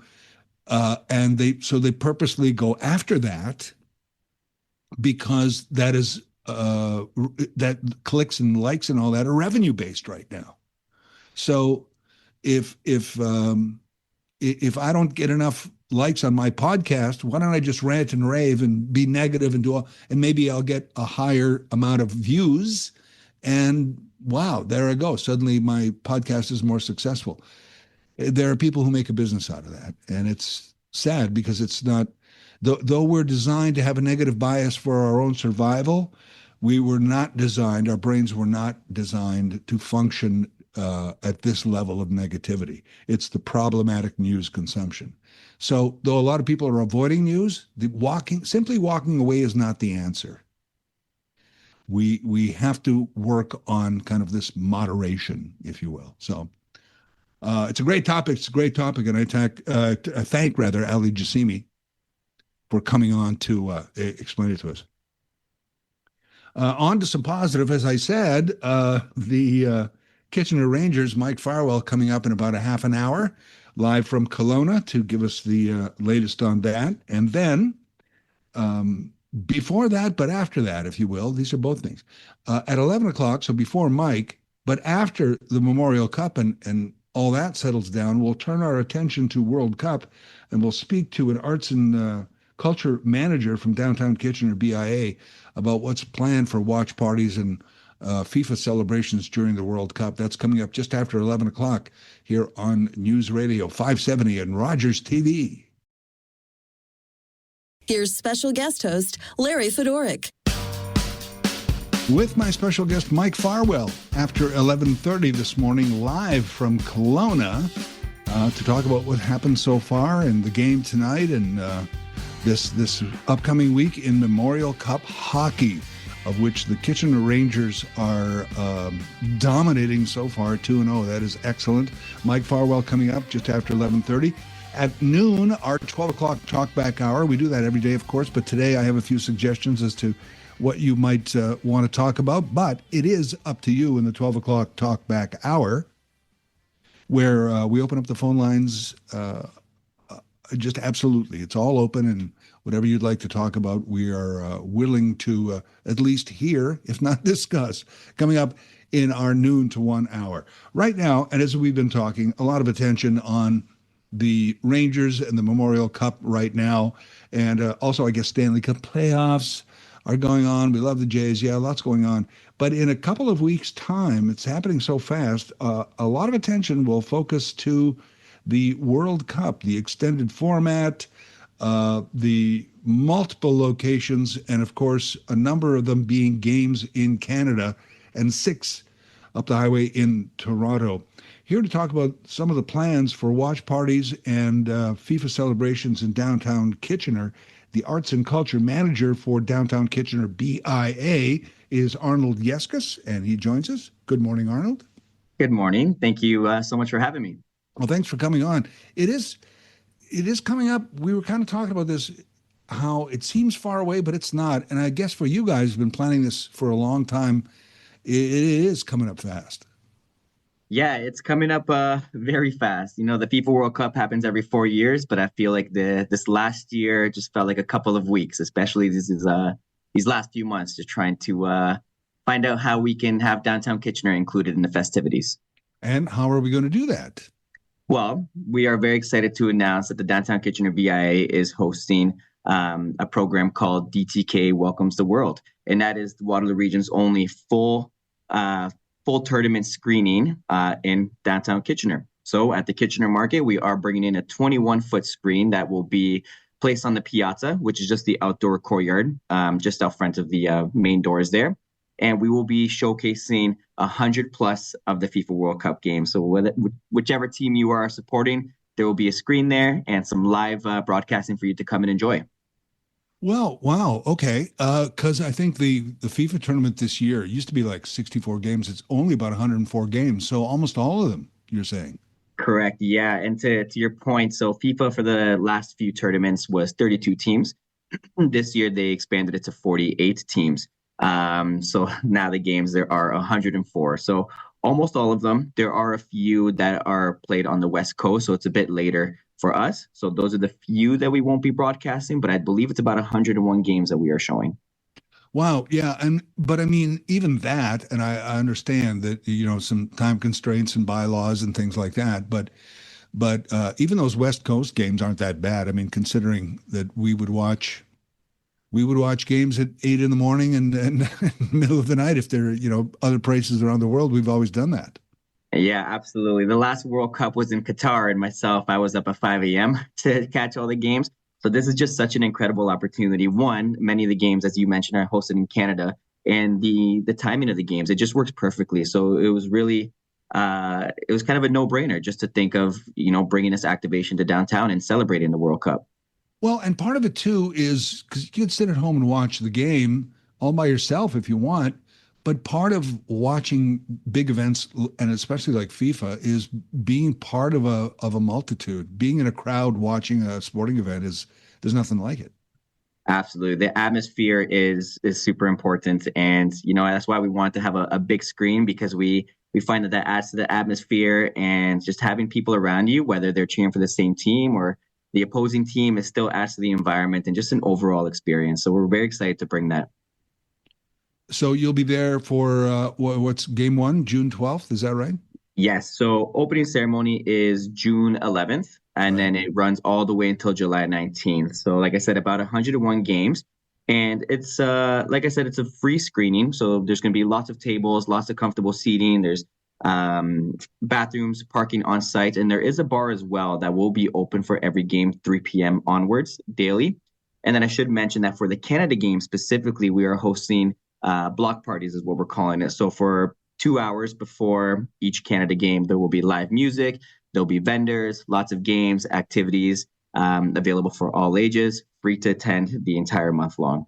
Wow. But otherwise, I mean, vendors and bars and things, otherwise free, just to show up and be a part of it is free. Absolutely. And the whole experience is to bring people downtown. So whether they are attending the bar or not, we encourage everyone to shop or eat and explore into our downtown, whether it's before or after the game. And again, we're just creating this really cool FIFA World Cup culture in our beautiful downtown core. And that's right at Carl Zara Square or the... No, so this is Kitchener Markets. Yeah, Kitchener Markets. Sorry. Okay. Yeah, no worries. So right on the piazza is what we call it, which is just that large open courtyard just out front of the main doors of the Kitchener Market. So like I said, it plugs in beautifully there because the Kitchener Market just installed a beautiful new bar on the inside. They have bathrooms, parking on site. It has everything that you need for a perfect event. Now, not connected to you, but the bars themselves, not necessarily connected to these events. The bars themselves have the option to stay open till 4. I think some of them. Do you know anything about that? If they're going to do it, or it's just part of what you're doing anyway? I don't have any names off the top of my head for any that are staying late.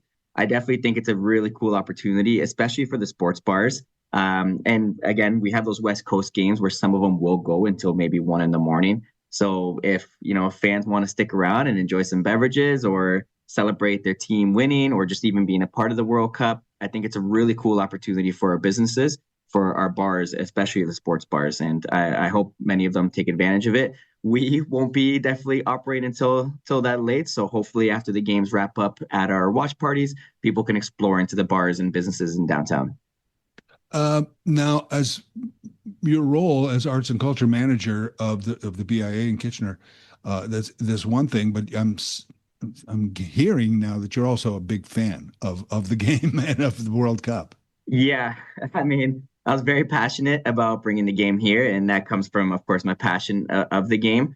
But also, aside from me just loving soccer, it makes perfect sense to do something like this because it's 6 weeks of active programming in our downtown's East End. It's a great opportunity for our nearby businesses, for the Kitchener market. And I guess I should mention, too, that we are also working with some corporate companies from outside the downtown and offering packages to bring their staff members to come work outside of Workhouse, which is a co-working office space right beside the Kitchener market.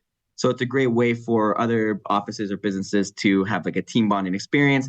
Come downtown, they have an office space that they can work out of. They can watch some soccer, maybe enjoy some food while they're at it.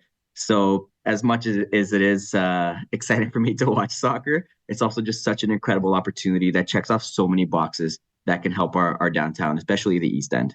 Wow, that sounds like a great idea. That too, yeah. Get the group up there, make it a group event, a work event. That'd be great. Absolutely. Yeah. By the way, do you have a team you generally cheer for in World Cup, or is it Go Canada Go now? It's hard because so many people in Canada have ethnic backgrounds, and that's the country they cheer for. But here, finally, Canada is I know we're in tough, but we're here. Absolutely. I think anytime Canada is in the World Cup, it's always Go Canada Go. That's number one. My team is, of course, always Spain, always has been Spain. But when Canada is in the World Cup, they are number one. And I encourage everybody to, if you already have a team, this year you can have two teams. We need to support Canada. We need to cheer for them and see how far they can get. And that's why we're doing the special celebrations for the Canada Games, because we just want to celebrate seeing our country in the big game. And again, once in a lifetime opportunity that it's even being held in Canada. Who knows when and if we'll see that again. So it's Go Canada Go until the very end.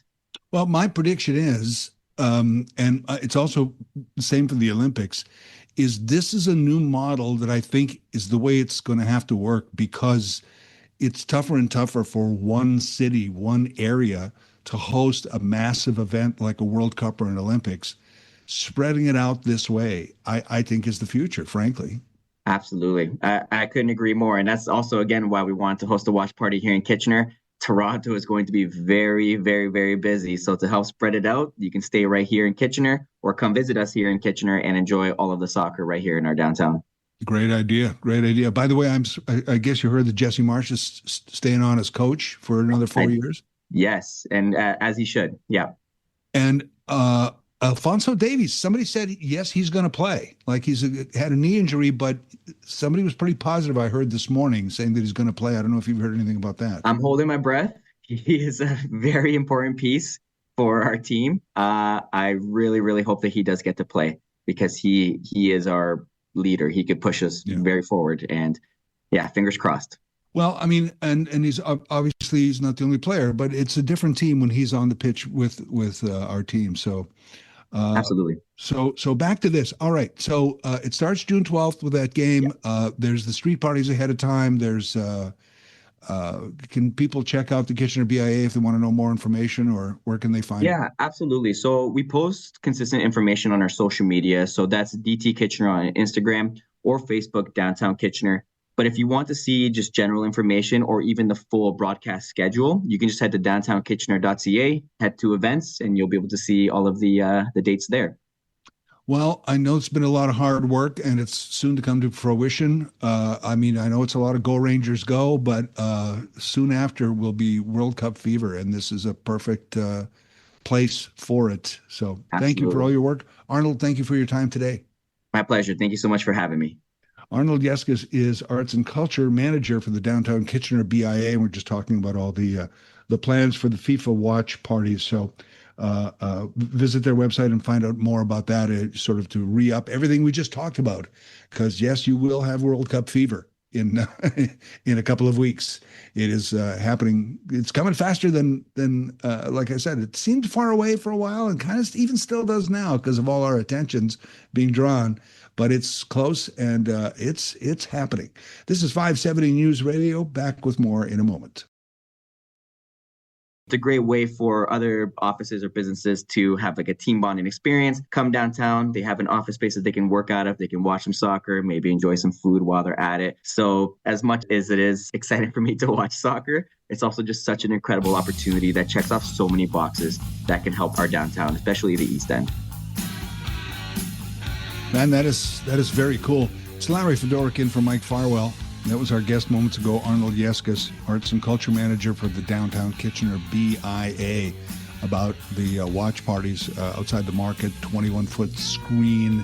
And what he was talking about there is sort of the nearby space where you could set up work events with, 10, 15, 20 people from work, and go to this space next to where the screen will be, still be able to work, be able to plug in and work from there and have a workspace, access to food, and then have be part of the watch party, as a work event. So there's that idea as well, which they've worked in. And be prepared for this big screen to be operating for just over 100 games in the World Cup this year, and the total will be 104 games over the month because of the expanded teams made eligible for the World Cup and for these therefore expanded games. And I don't want to get all flag wavy here, but I was looking down the roster, number of games in Toronto and Vancouver, and then the number of cities across the U.S. that are hosting games. I mean, there's Boston, Philadelphia, so on and so forth across their country, and then several cities in Mexico as well. And I was like, wow, this has never been done before. In my opinion, it's the way it should always be done, instead of one place and sort of it's usually one city, but that same with the Olympics is with FIFA. A city gets involved, but then it's the province, state, or territory, and it's the federal government, and everybody kind of has to pitch in for this to work. And because you need multiple stadiums, who's got multiple FIFA-size stadiums?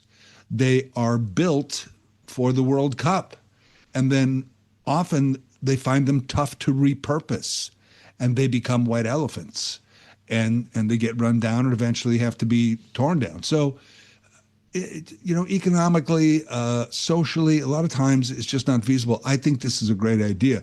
It's not that it always has to be like what other continent could sort of say, well, we can have it in multiple countries across the continent. The toughest one is probably North America, because North America is basically Canada, the U.S., and Mexico. By the way, North America has 33 countries, 35 countries. Did you know this? Did you know this? North America has well over 30 countries. Most of the countries we consider Latin America or Central America are actually continent-wise. They are North America. So there you go, a bit of trivia for you. So in this case, I don't think Ecuador is going to be hosting a World Cup, but game, or no, Ecuador is South America, Panama, but the big countries are going to do it. Could Europe do it, either for a Euro or a World Cup? Could they say, okay, it's going to be in France and Germany and Austria, and do it that way? Yes, they could. Could the UK do it and say it's Ireland, Wales, or I guess Northern Ireland, Wales, Scotland, England? I guess they could do that too. It would be very interesting to see if they could do it. But it's a unique tournament, and getting back to Kitchener, being able to watch all the games on a big screen downtown by the market, 104 games, that's the total. Over 100 games will be on that screen in Kitchener. Be part of a crowd, be part of the festivities. Maybe you're not down there 101 times, but you're down there 10 or 20 or 50. It's a great opportunity. And to me, television has helped soccer to me more than any other sport, because the problem always with soccer or footy is it's one of the biggest playing fields in all of sports. The pitch is the biggest. Other than like what else? Horse racing, or auto racing, where the track just goes for miles and I mean, there's those. It's a little bit different, I guess, as an example. But it's just you go straight human being team sports. I remember my first professional basketball game. It was like, wow, the intimacy. This is wow, basketball. Watching tennis can be like that. It's pretty intimate, pretty small playing field in comparison. Hockey is good for that. Baseball is massive, but the action is often just in a small space between pitcher, catcher, batter. But soccer is this big pitch, and people who love the game are able to watch it on that big level. But for television, you're just watching a bunch of little mini players running around this massive green space. What's the appeal? And it's 0-0 after the game. You know what I mean? What's the appeal? Television was able to close it up, if you will, if that's a term. Was able to bring it to us in a way where we could see, where they could zoom in and we could see the efforts that these players make and understand the skill set that these players possess, the way they manage that ball, the way they run and pass and kick, and is just unbelievable, the skill set that these top athletes in soccer have, right? And television was able to bring us that. So as much as I say, yeah, go watch a game live if you can get a ticket, boy, that's a great experience also. But if you can be, have the best of both worlds, where you're in a crowd in downtown Kitchener, plus you're watching it on a TV, which is able to bring you all the close-ups and the nuance, that is just going to be the best of experiences. So congratulations to the downtown Kitchener BIA for setting this up. I know it must have been a lot of work, and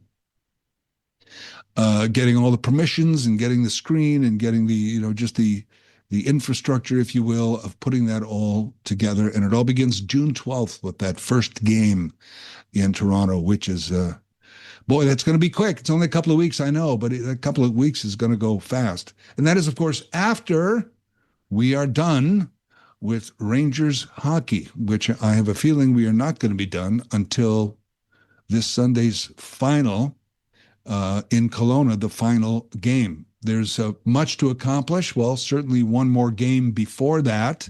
So I guess, yes, much to accomplish.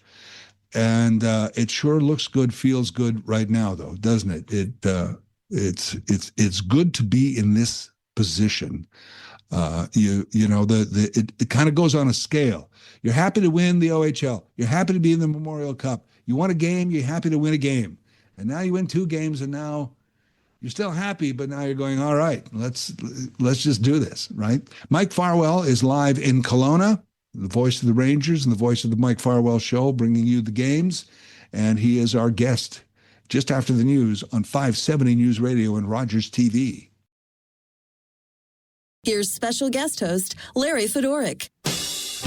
With my special guest, and what great circumstances to be talking to the host of the Mike Farwell Show and the voice of the Rangers, live from my Kelowna, is Mike Farwell. Good morning, Mike.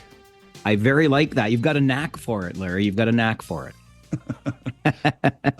Great circumstances to have you on today. I mean, you want to think positive. You want to think that we be here 2-0, but they're tough teams. But here we are, 2-0. And in my opinion, 5-0 and 6-2 are not just wins, they are statements. I mean, would you concur?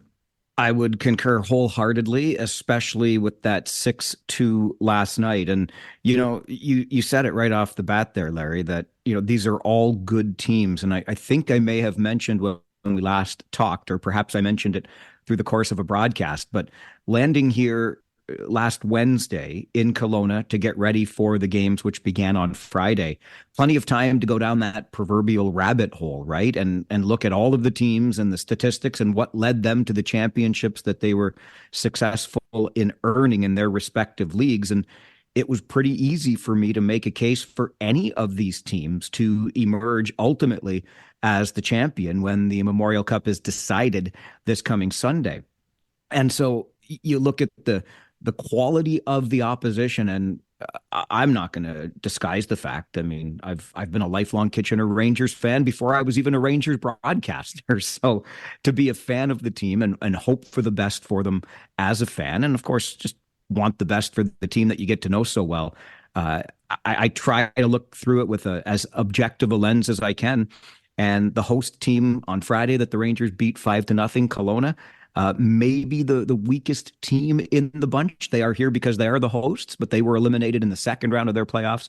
But going into last night, the Everett Silvertips, regarded by many as the premier team at this tournament, though they have been dismissive of the favorites tag.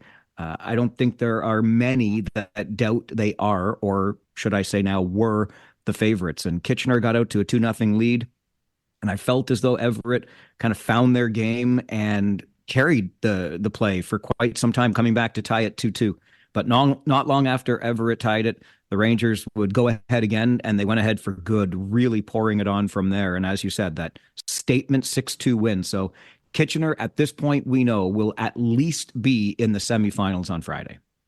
Is there, other than, of course, the hometown Kelowna Rockets, is there, I mean, you mentioned last time we talked that Everett was the only team that was able to kind of take the bus to Kelowna, being up in northern Washington.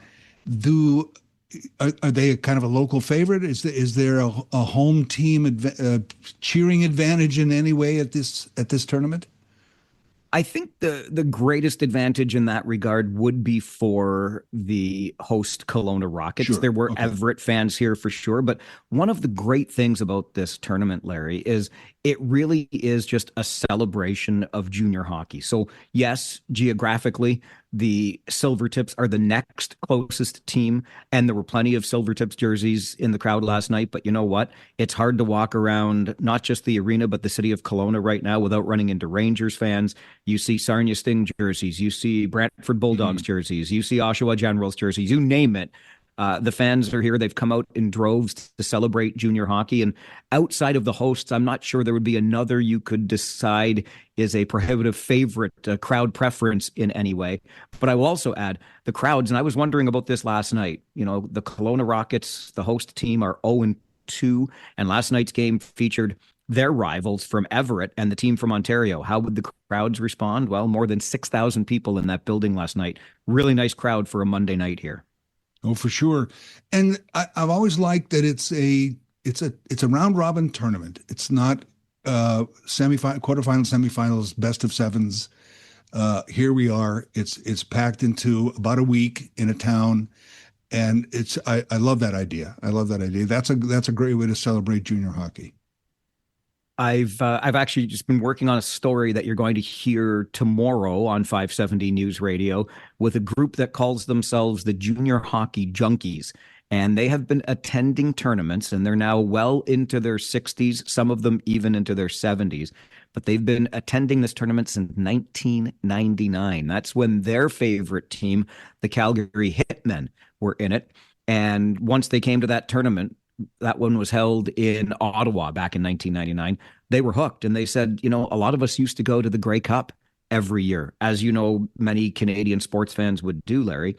But they decided, wait a minute, you mean I can get 10 days of hockey instead of just 1 day of football? Sign me up for that. And they've been signing up for that 10 days of hockey ever since. So the round robin has its pros and cons. I guess I do like the fact that it is that 10-day tournament that you get to enjoy. There's plenty of good junior hockey to watch through it all. Some are critical of the single elimination format here. Yes, you get to play every team in the round robin, but when it comes to the semifinals and even the finals, you could be an undefeated team when you arrive in the finals, but then lose that final game and it's over. There's no 2 out of 3. There's no double knockout. And so again, there's pros, there's cons, but we're certainly enjoying the junior hockey thus far here in Kelowna. You've raised a couple of questions, but just one more of a comment. Speaking of decades, Brad Flynn, how about that? I was just hearing about that the other day, and that the generations that there's been a Flynn as part of this tournament, part of the junior hockey, I guess. It really is a great story, and I'm always hesitant when it comes to people with pedigree, if you will, in the game. For example, Mike McKenzie, the general manager of the Kitchener Rangers, is the son of the one and only hockey insider, the ultimate hockey insider, Bob McKenzie. But Mike is very much his own man. Brad, too, is very much his own man. But it's hard to overlook Brad's father, Danny, who is a junior hockey coaching legend. He's in the Nova Scotia Sports Hall of Fame from his roots in Halifax. He has appeared, Danny Flynn, Brad's father, in 6 Memorial Cups as a coach, winning one time. And wouldn't you know, Danny met Brad's mother, Elaine, through the course of his hockey coaching career. And prior to their meeting in the 1990s, she had been as a business administrator to a Memorial Cup with the Oshawa Generals. So Elaine's been to 7, Danny's been to 6, and Brad now as a coach is in his first. But when he was a young boy with Danny doing all that coaching, Brad would follow along and be there as a fan. But it goes back to the 1990s. So every decade since the 1990s, there has been a Flynn in one way or another associated with this Memorial Cup tournament. I think it's a great story. And I always think, too, that if you're in a line of succession of somewhere, that it may help you get a look, but to stay and contribute, you also have to back that up. You have to have the talent. So there is that as well. The format itself, so is it possible that everybody after tonight is got one loss? I'm trying to figure this out. And what happens? So it's possible after tomorrow night that everybody has, because Kelowna, well, no, actually, I guess, yes. After tonight, everybody could have one loss. Kelowna already having 2. Right. And tomorrow, Kelowna wraps up the round robin versus Everett. Tonight, Kitchener and Chicoutimi. The Rangers are 2-0, Chicoutimi 1-1. So big game for both teams. Chicoutimi wants to get that second win and improve their chances of moving through. And of course, if the Rangers can win tonight, they will automatically get a berth in the Sunday final. So just imagine that. It's Tuesday, and if Kitchener can win tonight, they get 5 days off. Well, 4, I guess. Wednesday, Thursday, Friday, Saturday before the championship game on Sunday. It's a lot to wrap one's head around, Larry, and I find that in this world of instant gratification, we're always looking for. I was getting questions even after the first game when the Rangers won 5-0 over Kelowna last Friday. Well, what does this mean for the standings? And does Kitchener automatically at least get to the tiebreaker? Lots of different things are still in play. If necessary, a tiebreaker in the tournament will be played on Thursday night, then the semifinals on Friday, and then the championship on Sunday. I think the most important thing for Rangers fans to keep in mind right now is a win tonight, and you're automatically into the Sunday championship. So focus on that. If the Rangers lose tonight, we'll figure out what that means when we look at the standings. Okay, good point. Now, I heard your report earlier about Chicoutimi. And again, we made this point where there's really no interleague play per se. So here we are against this team who scored a lot of goals and didn't allow a lot of goals this year. What are we looking at tonight against Chicoutimi?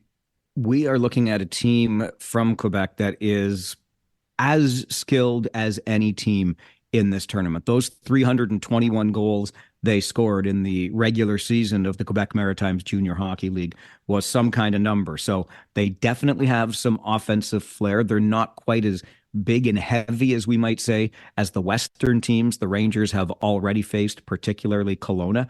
But the skill and the speed of this Chicoutimi team is going to be something for the Kitchener Rangers to deal with. The Saguenayens, that's the nickname where they call them the Sags in Chicoutimi, are coming off a 49-win regular season, which is more than the Rangers had in their regular season.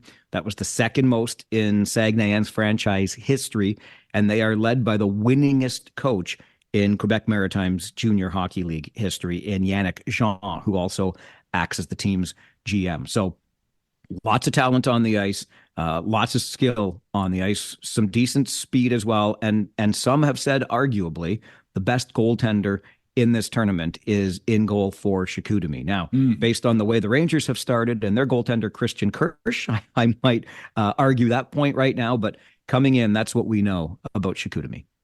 Well, the thing I love about sports in general is all that and all the stats, and it's great to look at them, but then there's any given day on any given game.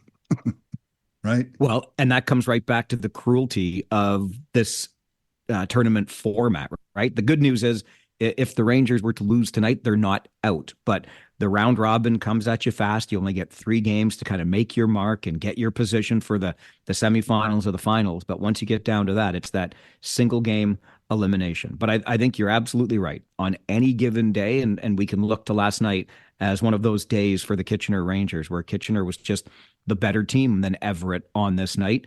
It's possible, if not likely, those teams will have to meet again. And Everett will be looking for a different outcome on that day as well. It's one of the things that makes sports great, that's for sure. Now, you, Mike Farwell, we talked about Kelowna. It's a great place and all that. But how are you enjoying the tournament and the workload and the day-to-day that you have taken on here to be there as the voice of the Rangers? How are you enjoying the week? I'm absolutely loving it. I mentioned earlier about the junior hockey junkies who are here on their 27th consecutive Memorial Cup. While I haven't done all of those trips with them, I've been in the league a while, and I would consider myself a junior hockey junkie as well. So even though these are supposed to be quote unquote vacation days on my calendar, it's great. I thoroughly enjoyed both Saturday and Sunday. Heading down from the hotel to the rink just to watch junior hockey. This is outside of the World Junior Tournament, really. This is some of the best we're going to get to see in this country, and it's literally in my front yard here in Kelowna with that little walk from the hotel down to the arena. So I love being around the game. I love being around the people in the game, and frankly, I get so excited by the stories. I'm so happy to be able to share them with the audience back home and get them posted to our website at kitchener.citynews.ca, hoping that the enthusiasm I have for this is a little bit contagious and fans are enjoying some of those stories, like the Flynn family story and their 4 decades of Memorial Cups and the other stories that are going to be coming throughout this week. I think they are. Love having you on about this, and we're lucky to have you out there. 8:30 tonight for the pregame, as always, I believe, and 9 o'clock puck drop with Mike Farwell and Josh Piercy. Mike, terrific. Thanks for getting up early to do this as well. I appreciate it. Larry, it is absolutely my pleasure. Thanks for holding things down back home, and I look forward to our next chat. You bet. Mike Farwell, the Mike Farwell Show host and the voice of the Rangers, setting us up for Chicoutimi tonight. And you know what? I'm not going to say anything else about it. Just going to cross the fingers and thumbs up and hope for the best on that. And certainly a wonderful performance so far for our Rangers. This is 570 News Radio. We're also on Rogers TV. More in a moment. On any given day, and we can look to last night as one of those days for the Kitchener Rangers, where Kitchener was just the better team than Everett on this night. It's possible, if not likely, those teams will have to meet again, and Everett will be looking for a different outcome on that day as well. It's one of the things that makes sports great, that's for sure. Yeah, that anything can happen. I was talking about that earlier, how you can be the best and going up against the best, and for a split second, or you can be down half a stride, or make a play a split second too late, and it's all the difference. And it's especially in a fast game like hockey and at the level of major junior. It's amazing. Any given day, which is the topic we were talking about. That's Mike Farwell, in case you didn't know. And I'm Larry Fedoruk, sitting in for Mike Farwell today because Mike is technically on vacation to be doing these Rangers games up in Kelowna for the Memorial Cup, and has been doing wonderful reports from there in between the games, and taking some time to kind of fill us in on his own show here while in Kelowna. So it's game 3 of the round robin. It's 4 teams. Everybody plays each other once. So this is our 3rd game of the initial round robin. And we're into the semifinals at the very least. And a win tonight automatically kicks us into the final game for the Memorial Cup on the Sunday. They always leave room. And Mike made the good point. I'm glad he did when I asked him about, because I kind of like the idea that it's a round robin and that the major junior is not a series of playoffs and best of sevens, that it's because that'll be for a lot of these players who move on to professional hockey. That'll be, other than world hockey events, that's pretty much the end of tournament play for them, because tournaments are what you played a lot of as a kid growing up through hockey. Tournaments. And it's almost like major junior, the final tournament, Memorial Cup, either sets you up for, we made it to the Memorial Cup, which if your hockey career ends then it's like, wow, we did it. And then for those whose hockey career is going to move on, it's almost like a goodbye to that format, and now we're into, best of sevens. But Mike fairly made the point, and rightly made the point of there's the positives and negatives, there's the goods and bads, there's the for and against for this round robin tournament format. And if by any chance we should drop a game against Chicoutimi tonight, then you have to figure out what happens, because there's, I think, one more game tomorrow. And then what happens if the 3 favorites each have a loss, and they, like, how do you, I don't know. I don't know whether you start counting goals for and against. I don't know. But we're at least, we know we're moving on. So that's pretty cool. And in the format, they allow for a tie and a tiebreaker night, and then a semifinal night, which would be Friday, and then the game Sunday. And there is that argument of, if you played, potentially a team could have to play in a tiebreaker and a semifinal and then play Sunday. And is that better than winning tonight and resting all the way up till Sunday? I don't know. It's an age-old argument, the rest versus rust argument. But, tonight, if we should happen to win and move into the game automatically for Sunday, it's not that much of a rest. It's not like, who was it? Carolina that was off for 10 days or more. It's 4 days. And I always say, I kind of lean towards the rest category at this time of year when you've played all those season games. And who isn't playing hurt right now in some way? There's little bumps and bruises and just maybe fatigue and mental stress that you've played with all year. You don't want a couple of extra days off to kind of deal with that, and then get back on it. So I like the rest idea. So I'm hoping for a win either way, of course, but a win would give us the rest idea. I think that's, in a tournament like this, at this time of the season, I think that's almost an advantage. Again, not an expert, just me kind of wondering aloud. Game tonight with Mike Farwell and Josh Piercy. 8:30 is the pregame show, and 9 o'clock puck drop. Rangers and Chicoutimi. I guess I should say Kitchener and Chicoutimi, and the Rangers versus the St. Gall. Man, exciting times. Okay, this is the Mike Farwell Show. I'm Larry Fedoruk, filling in, as always, at 12 o'clock. It's our 12 o'clock talkback hour. Get some topics in mind. I have a few suggestions, but it's up to you. We open up the phone lines right after the news here on 570 News Radio and Rogers TV. Here's special guest host, Larry Fedoruk. Take out the papers and the trash, or you don't get no spending cash. If you don't scrub that kitchen floor, you ain't gonna rock and roll no more. Yakety yak. Don't talk fast. Just finish cleaning up your room. Let's see that dust fly with that broom. Welcome to the 12 o'clock talkback hour. What are your thoughts? What are your topics? What are your subjects? What would you like to talk about? I've got a few ideas I'm going to throw out there as well, things that are happening. and I'm going to share those. But really, up to you to put on the old thinking cap, as they used to say, and something that's on your mind. You want to share today, do it on the 12 o'clock Talk Back Hour here on 570 News Radio. And we first, though, go to Jersey Bill. Jersey Bill, hey, how are you? Hey, how you doing? Good to talk to you, Larry. You as well. I sort of missed you over the months here.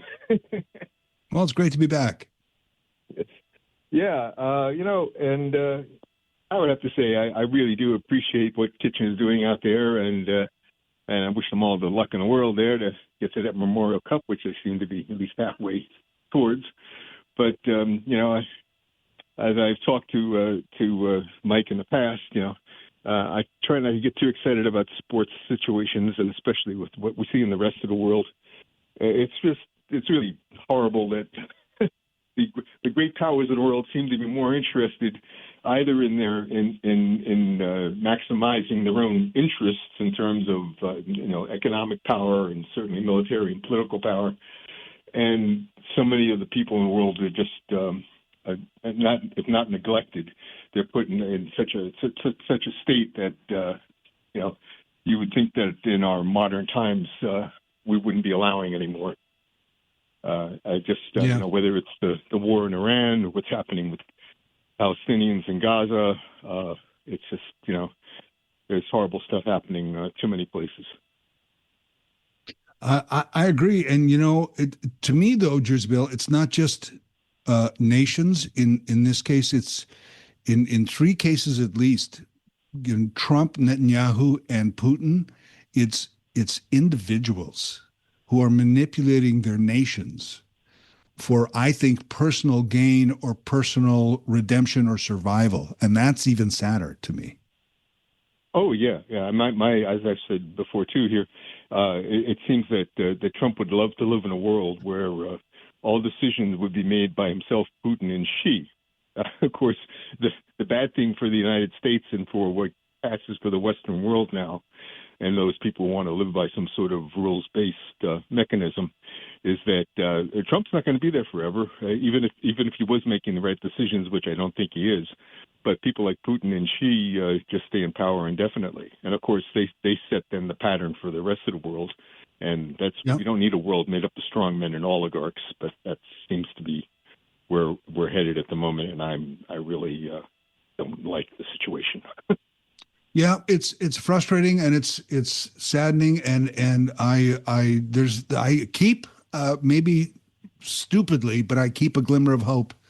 I keep a little spark alive that it's going to turn around, but that's just me. Oh, me too. I don't. Yeah. Jersey Bill, thank you. Yeah, me too. Some stupid thing was coming through on my phone. No, me too. Okay. I try to be optimistic, and as an American, I'm going to vote this November, and hope that the Congress takes back some power and sort of puts things in a bit of more of a balance than they have been in the past year and a half. Absolutely. Thanks for the call, man. Appreciate it. I thought we lost Jersey Bill there for a second. Pardon the little glitch there. But to me, Xi, and this is an opinion based on what? Xi is more for China than Xi is for Xi. Whereas Putin, Netanyahu, and Trump are about themselves. That's my opinion on that. And they can say they're for America and Russia and Israel, but I think they're about themselves right now for various reasons. And not to say that Xi's the good guy, because there's a whole power struggle thing going on there, and we all know about China's sins against human rights, and so I'm not saying I just think Xi is more about the country of China, whereas the other three are more about their individual selves. Here is Sue. Sue, go ahead. You're on 570 News Radio. Hey. Yes, hi. Backtracking to your earlier conversation in the morning, I want to give a comparison and also a solution. I used to work down at the Three Towers at that time in Toronto, the Dominion, Toronto Dominion Tower, which stands 54 stories. And we used to have our research reports printed off before we would start the new day. And I used to see the fella that did it. He always had such a sad expression. So I asked him, well, what's the problem? What seems to be troubling you? He says, well, I have to step over all these dead birds in the morning. Of course, by the time you start work, it's all swept up. And I got to thinking about that, but and that's no wonder. I think if I had to walk over a whole bunch of different variety of birds, I would be feeling the same way, sick to my stomach, in fact. And however, there was some articles in the newspaper about solutions. Do you know how in Mexico they often have those beads hanging down from the doors, and you just kind of walk through? Just through them, people can set up that type of beaded curtain that would help to prevent the birds hitting the windows.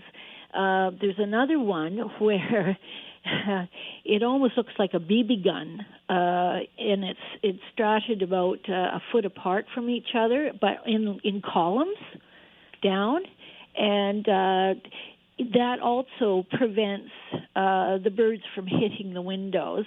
And then there is also the ideas of sometimes stickers. But I just thought I'd mention those three because you could still look out the window with the type of beaded linear ideas, and yet, then it would prevent these poor birds, and such a variety of birds. And I was surprised to hear about the pigeon. Right. But there's often our songbirds and the ones that we really treasure, But anyway, I just thought I'd share the positive, the negative and the positive. There are solutions, and unfortunately, our contractors really have to smarten up with these high rises going up in our city of Kitchener and Waterloo and thereabouts. Anyway, cheers to you. Have a good day. Thank you, Sue. All right. Appreciated. Good call. Sue's talking about the chat we had at 10 o'clock this morning with a group called Bird Friendly Kitchener. And in some of the things that Sue mentioned, they alluded to, not necessarily the beaded ones, although Sue, great idea. I'm just, blinds, things like that you can close partially, what have you, in windows, where when a bird is flying towards a window and the reflection is blue sky or green space or whatever, and the bird thinks, oh, great, I'm going to go to that green space. I'll just fly into the sky and, splat against the window. Whereas if it's a blind, the bird would recognize that as an obstruction and avoid it. Stickers, yes, although they have to be strategically placed. And one of our guests, I think it was Meredith, suggested that if you have a big, beautiful window and you don't want to put a sticker or a marking on it, you'd be surprised that if you do it and help save some birds, that after a while, you're just not going to notice that sticker's there. You're just going to notice your view and not necessarily, be obsessed that there's a sticker over your big, beautiful window. So thank you for the call, Sue. Great to be concerned about our bird population, especially the as she said, the ones all birds, I shouldn't say that, but the songbirds and others that we cherish. Absolutely. Here's Happy Phil. Phil, go ahead, sir. You're on 570 News Radio. Good afternoon. How could I not be happy? I'm 62. I turn 63 next month. I love to be grumpy, Phil, but I'm on my bicycle. I'm halfway between St. Jacobs and Elmira on Three Bridges Road, Hemlock Hill here. I have a Mennonite wagon pulling up beside me here. I hear the clip-clop of the horses. We live in a great country. We take so many things for granted. People love to complain about municipal, provincial, and federal politics. But gosh, we live in a great country. But now I got to go grumpy. Okay. All right. Good setup for the grumpiness, though. Good setup. Can't go more than 41 seconds without being grumpy. That's my superpower. reading yesterday, like about the second generation of the Mulrooney family, and listening to what was said and the explanations. And I know this has been discussed multiple times on the show about local, provincial, and federal politicians not making a commitment to go on and say, our family's grown up, we suddenly find ourselves as empty nesters and it's time for life change. When the election was back in 2025, which was like a whole year ago, I'm pretty sure you had an idea how old your kids would be in a year. Like we've had people move on from, I've got this off, I've got it. I would really love to see a commitment from politicians, regardless of what level you're running, that you will stay the full term. Not a better job offer, not something else has come up, unless it's something with your family, your health, something really outstanding that you couldn't see coming. You have to follow through on that commitment, because here we have another by-election, which will create another election, because somebody will want to step up and run from council somewhere in the GTA, and then there'll be an opening there. I just believe if you're going to run for office at any level, you've got to stick it in the long run. If you remember the movie It's a Wonderful Life, which I know is a favorite of Farwell's and I, there's a scene in there with Violet, where she's got the two guys at the door. She says, there's George Bailey. I've got a date. But just hold on, just in case that doesn't work out. We can't have that in politics. Like, I want to run for office. I want you to vote for me. But there's a chance on the back burner I may have another option, which I'll play. And then you're stuck with trying to figure out what to do with my seat, locally, provincially, or federally.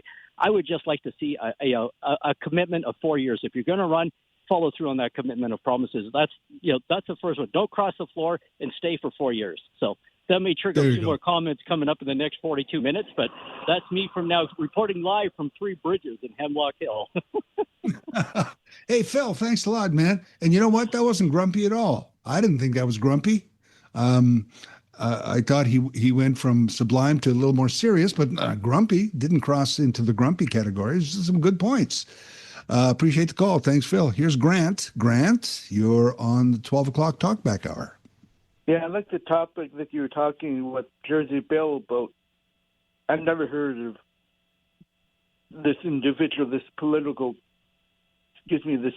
guy or woman. I say she, whatever his ding dang name is.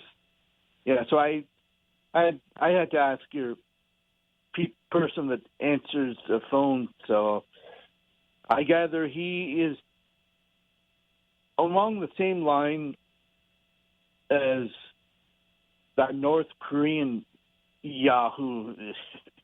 Yeah, I cannot fathom having the world to myself and no people on it.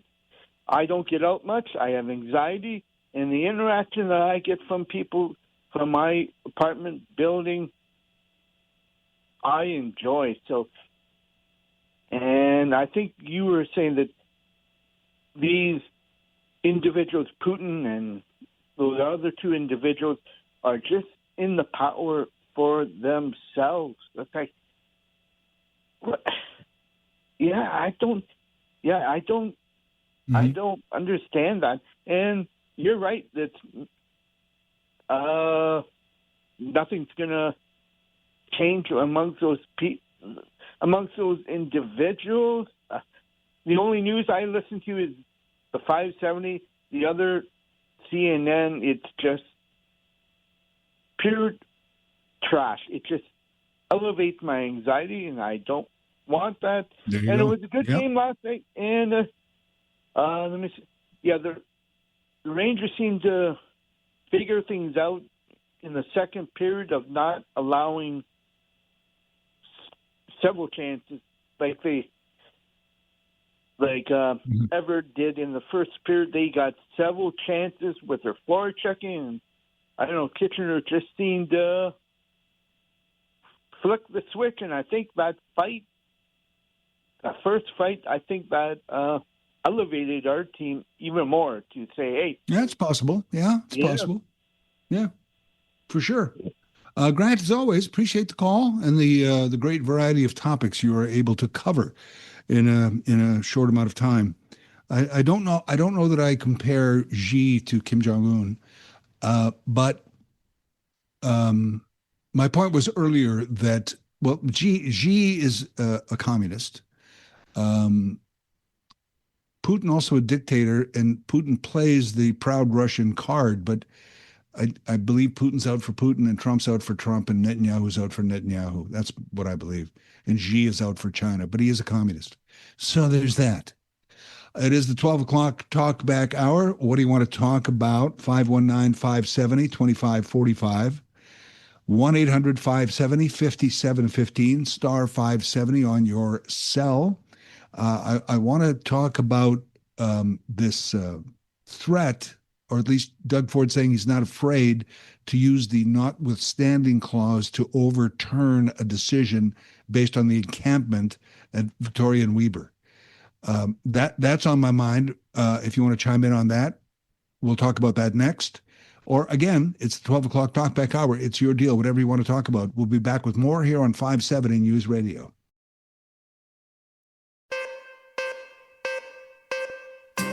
Larry Fedoruk in for Mike Farwell, the notwithstanding clause.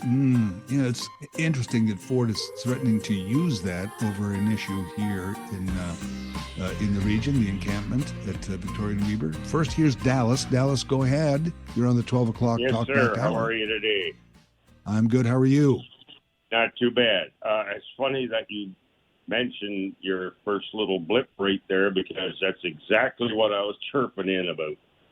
You know, there's one thing that keeps ringing in my mind about that whole, and I don't know if it's the right way to put it, but I call it a fiasco.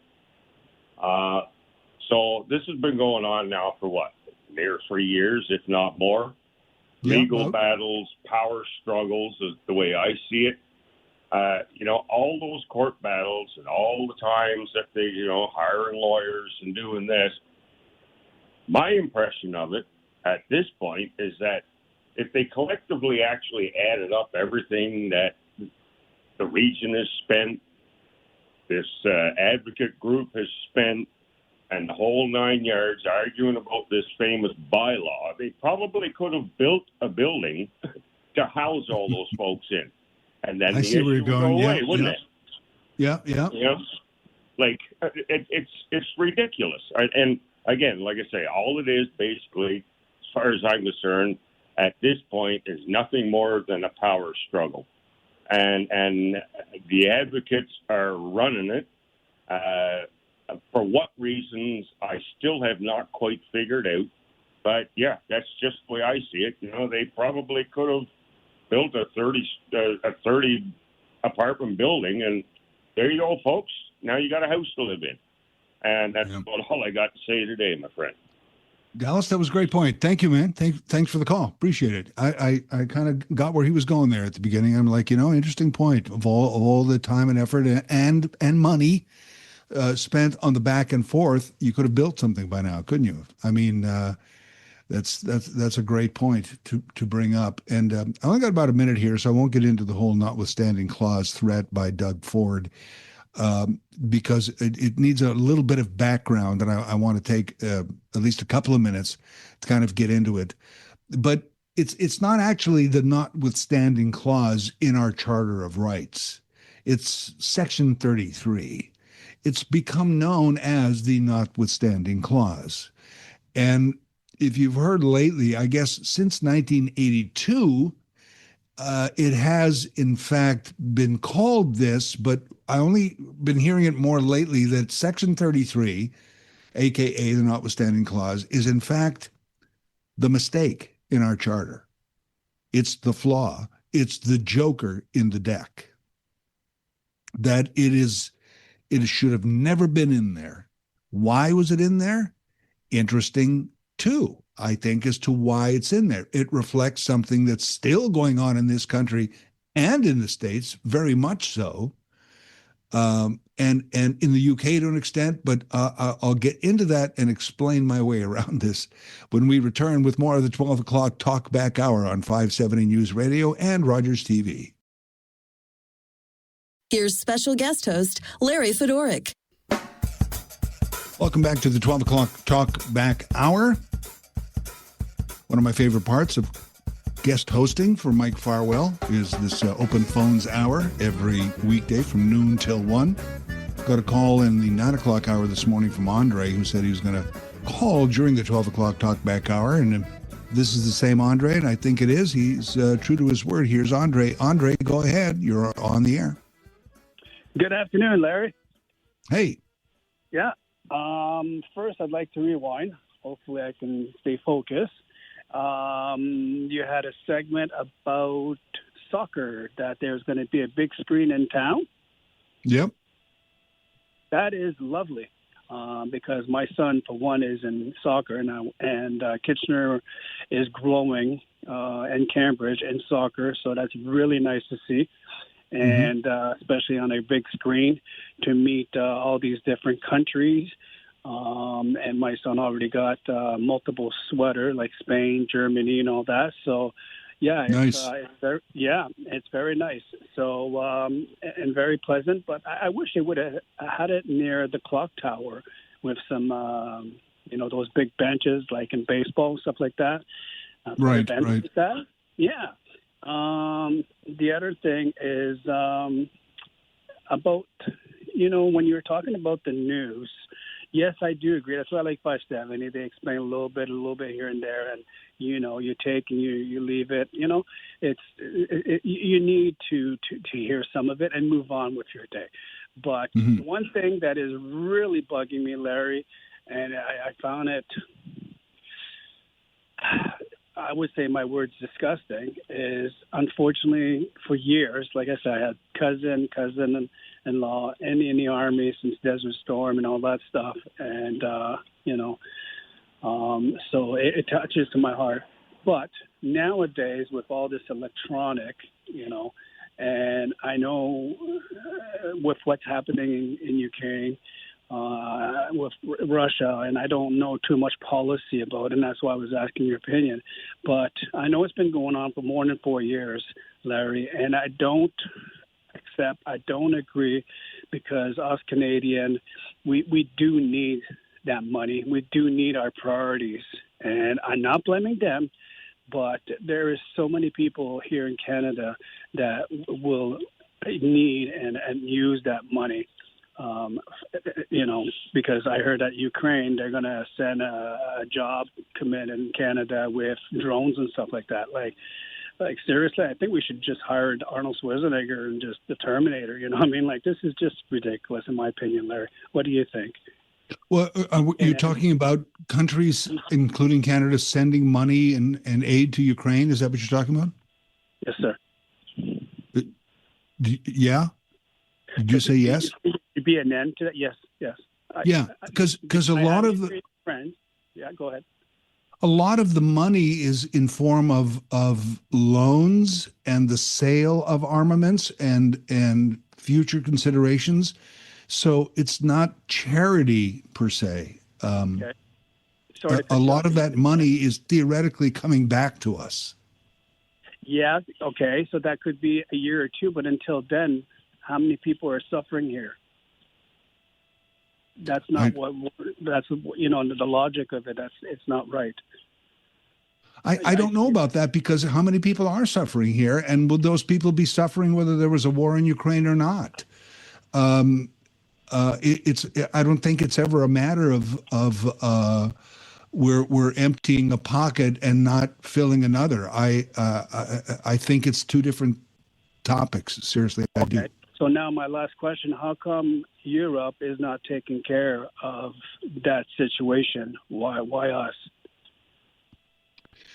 I don't know that they're not. I mean, I think they're in the same situation. They're doing what they can.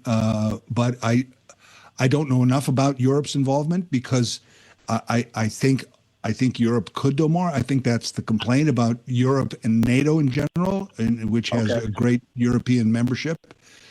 Could probably be doing more, but as to the specifics, I don't know. I couldn't give you dollar amounts or armament amounts. Okay. But yeah, I think the EU could be doing a little more. In my general opinion, yes, they could do. Okay. Well, thank you very much for all your time and to share your honest opinion, Larry. Have a good one. Andre, thanks for your time. Appreciate that. Here's George. George, go ahead. You're on 570 News Radio. Yeah. Good afternoon, Larry. How you doing today? I'm doing well today. I hope you are well. I am. The weather's getting a little bit hot, but I'm not going to complain about that. Well, you kind of already did, but that's but that's okay. Go ahead. Sure. What a great time to be alive and living in the KW, Cambridge area with the Rangers, the way they're playing, the way they're succeeding. It just looks very hopeful. It looks very good for a good finality on Sunday for this team. I hope it really comes true, because what a time to be alive in this town, because it's so exciting to see a team like that, especially when the Leafs are hurting so much. It's nice to see something brighter on our side. It really is. Go Rangers, go. I'm all for that. Yeah, for sure. Thank you. Thank you, man. I was looking at the World Cup thing, too, when we were talking about soccer. I was looking at just generally pouring through the schedule, not really specific. Because, it used to be 32 countries, 64-game tournament. Now it's 48 countries and 104 games. The big expansion, first time it's been tried, the expansion of locations instead of just one or two cities in a country. It's across 3 countries in North America, and so on and so forth in various cities. But I was looking at the whole schedule, not just the Canadian games. And I was looking at it, not to be too flag wavy, but every country that I looked at, I went, there's a diaspora in Canada for that country, and for that country, and for that country, and for that country. So, and a little proud moment, because I've always believed in that mosaic and that how we were built on immigration. So, as was the United States. So, to see that every country that's going to be playing in Canada, certainly, has fans from that country living in Canada and are probably going to be fans for that country and for Canada. I just thought that was kind of cool. Call me snowflakey, but I thought that was kind of cool. So there. Speaking of how this country was built, the notwithstanding clause. So we've had the situation, as Dallas pointed out, for years, really, at Victoria and Weber, the encampment. And all right, just pull it out of there, get them out of there. And Ontario Superior Court ruled that violates the rights of the people in that they're in their sort of the last legal space that they can actually occupy because of their homeless situation. Or as we like to call it now, these days in society, underhoused. Okay. Yeah, I guess that's the ultimate underhousing, is no house at all. You're homeless. So Ontario Superior Court's rules, you can't just move them. It's violates their rights. So however you feel about that, okay, yes or no, but Doug Ford loses his stuff about this decision, calls it the worst decision, actually uses the phrase, the guy is a few fries short of a Happy Meal, which I don't know if that's a legal counter to the judge, you know what I mean? Ontario Superior Court ruling. And what do you say on the opposition? Well, you're a few fries short of a Happy Meal. You know, like, way to go, Dougie. So he said that, and to a point, yes, this encampment is holding up infrastructure and projects, but it's people and a people's serious problem of having nowhere to live. So let's just pave over them and build, right? But even if you are to the point of, well, there is some important infrastructure there that could affect millions of people, what should we do? Which is what we've been saying for years and years. But the judge said this. Oh, Doug Ford says, I'm going to use the notwithstanding clause and overrule the judge, which is within his power. The notwithstanding clause is actually Section 33 of the Charter of Rights and Freedoms. And I've always wanted to understand it, so I dove into it a bit. Don't claim to be an expert, but Charter of Rights being put together in the 80s, 1982, here's a Canadian Charter of Rights. What the legislators, the provincial governments argued then and still now is How much power does the federal government have as opposed to what we have? And that's partly the nature. It's the same argument in the United States, one could say in the UK as well, perhaps other countries, but let's just look at Canada and the US. Federal power versus state power. Federal power versus provincial power. The Charter of Rights, as also in the US Constitution, or Bill of Rights more precisely, says that these are the rights we want our nation to have. This is what we stand for.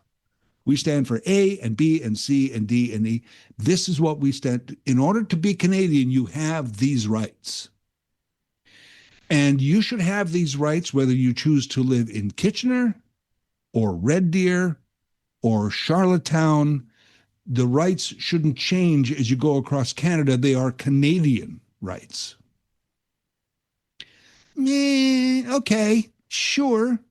But what if everybody in our province doesn't agree with this particular right? And I'm going to use one example because it's the easiest, and that's same-sex marriage.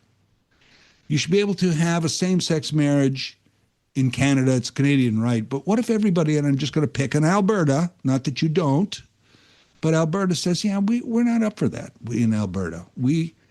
So all right, if you're going to move to Alberta, you can't get married. So if you want to do that, I guess you can't move to Alberta for work. Sorry, oil rigger. You're going to have to find work somewhere else if you want to get married legally in Canada in same-sex marriage. So that's the sort of the notwithstanding clause. The notwithstanding clause gave the provinces the power to override certain rights, and it's certain rights, it's not all rights, but certain rights of the Charter, using Section 33, which has now become known as the notwithstanding clause, in order to align with the people of the province. And that was always the argument. The power of the feds versus the power of provinces. As it is still an argument, as it is still a huge discussion with the 14th Amendment and all in the United States, where the states should have certain rights aside from the federal government. And a federal government that says, no, this is our Bill of Rights, this is our Charter of Rights, this is what Americans stand for, this is what Canadians stand for. Do you see what I'm getting at here?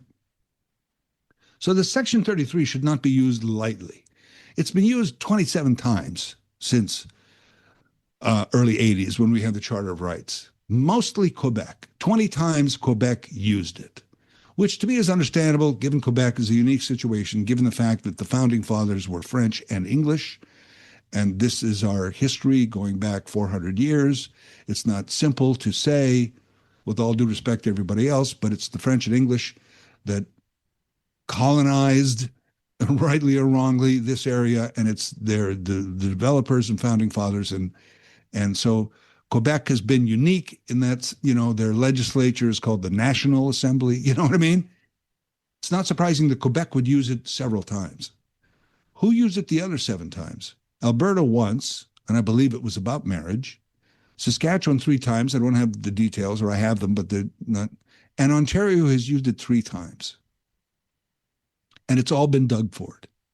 Because you don't just throw out the notwithstanding clause because you don't like that somebody has rights that are interfering with your development contract. That's why we have a Charter of Rights. You have to be very, and I'm not saying, by the way, that Quebec was right every time. I'm just saying I understand the amount of times Quebec used it. Not saying that they were wrong each time, that Saskatchewan was wrong 3 times to call it out. I'm not saying.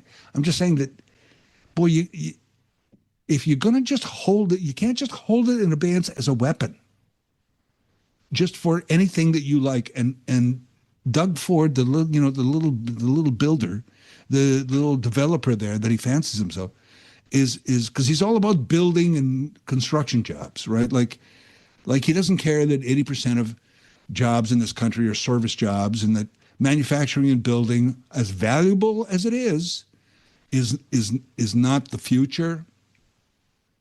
And it's easy for him to get elected wearing a hard hat and goggles and a reflective vest. That's the people that vote for Doug Ford, and all, with all due respect. And I respect those jobs. Don't get me wrong. I respect those jobs. They need to be done. These are hardworking people. But it's this much of a percentage of the population. So Doug the Builder wants to say, well, let's pave over the human rights, and if we can't do it, I'll pull out the notwithstanding clause. I don't think you just pull it out for anything. As much as I would want a solution, as much as I would want those people in Victoria and Weber to somehow magically all get homes and have a future despite their difficulties and challenges in their lives, because I'm a human being and I feel for them and I want them to do better. And as Dallas said earlier, gosh, we've spent so much time and money on this. We could have built something by now. We didn't. Back and forth. And I want the development to go ahead because he's right. Millions of people could be affected by the infrastructure that could go there, that we could start using that piece of land. But how many, if it was one or two people, I'd feel the same way, because it's people. It's people there. You can't just say, well, you know what? Notwithstanding clause, goodbye. Haul them up, not my problem, as long as they're not at that spot. Put them in a truck somewhere, dump them somewhere else. We don't care. That's what the notwithstanding clause kind of says to me, threatening to use it. It's just something I would rather not see him drop. I would rather not see anybody drop for issues of this nature, is what I'm saying. That's my thoughts on that. You may have others. This is the 12 o'clock Talkback Hour on 570 News Radio and Rogers TV.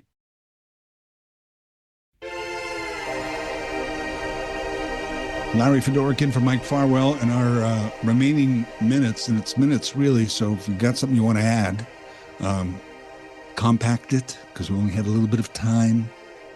The other thing I threw out earlier that I'm interested, maybe we'll talk about it another day because I'm here all week, is Dunkin' Donuts return to Canada. They were here, left in 2018. I forget how long they were here. I think it was only a couple of years, a little longer maybe, but did not work. But I guess they see this new model and are coming back. And interestingly, a couple of things. One of the things they're looking at is the younger crowd, because they feel there's enough of the American influence of Dunkin' Donuts and the Super Bowl ads with Affleck and Damon and all the big deal made around Dunkin' Donuts, where it's got a younger appeal, and also the younger demographic in this country is not necessarily loyal to Tim Hortons. They don't care. Whereas if you're a little bit older, if you're a century straddler like me, then a little bit of loyalty there. The other part of the loyalty equation, though, is that I think most people know Tim Hortons is not a Canadian company. It's run by an international investment firm, right? So how Canadian is it? Well, yes, it is. No, it's not. Do we care if we have Hudson's Bay and a Canadian Tire and a Tim Hortons? Do we care who owns it if it's got this great Canadian heritage and it's a storefront in Canada? Do we care? Yeah, sometimes we care a little bit. It's a true story. We care a little bit. Speaking of, did you see those Canadian Tire ads for some Bay material, Hudson's Bay? And because Canadian Tire bought all the intellectual rights to the Bay and Hudson's Bay name and the striped blanket and all that kind of stuff. Bay Days, they bought all that. So they own it, so they can still occasionally sell Hudson Bay products, and they are right now. Nevertheless, loyalty to Canadian. So there's not as much to Tim Hortons there because of the way Tim Hortons has changed over the years. Might be right. I mean, McDonald's upped their coffee game. I remember when McDonald's coffee tasted a lot like McDonald's fries. They upped their coffee game. Their coffee's delicious. Second cup, I still see one occasionally. Coffee time's gone. Starbucks is different. It's like you're a Starbucks person or you're a Tim's person, So though they are competitive, they're also kind of not. So where's the Tim Hortons competition? Could very well be Dunkin' Donuts. That would be interesting. Would you consider that? I'm one of those, it's the wrong time to buy American because we're mad at them. We're mad at Donald in America. And so why would we go to Dunkin'? But is there that Canadian loyalty to Tim Hortons? I don't know. I think it's a thing. topic for another day because we are out of time. Larry Fedoruk in for Mike Farwell. We'll see you tomorrow.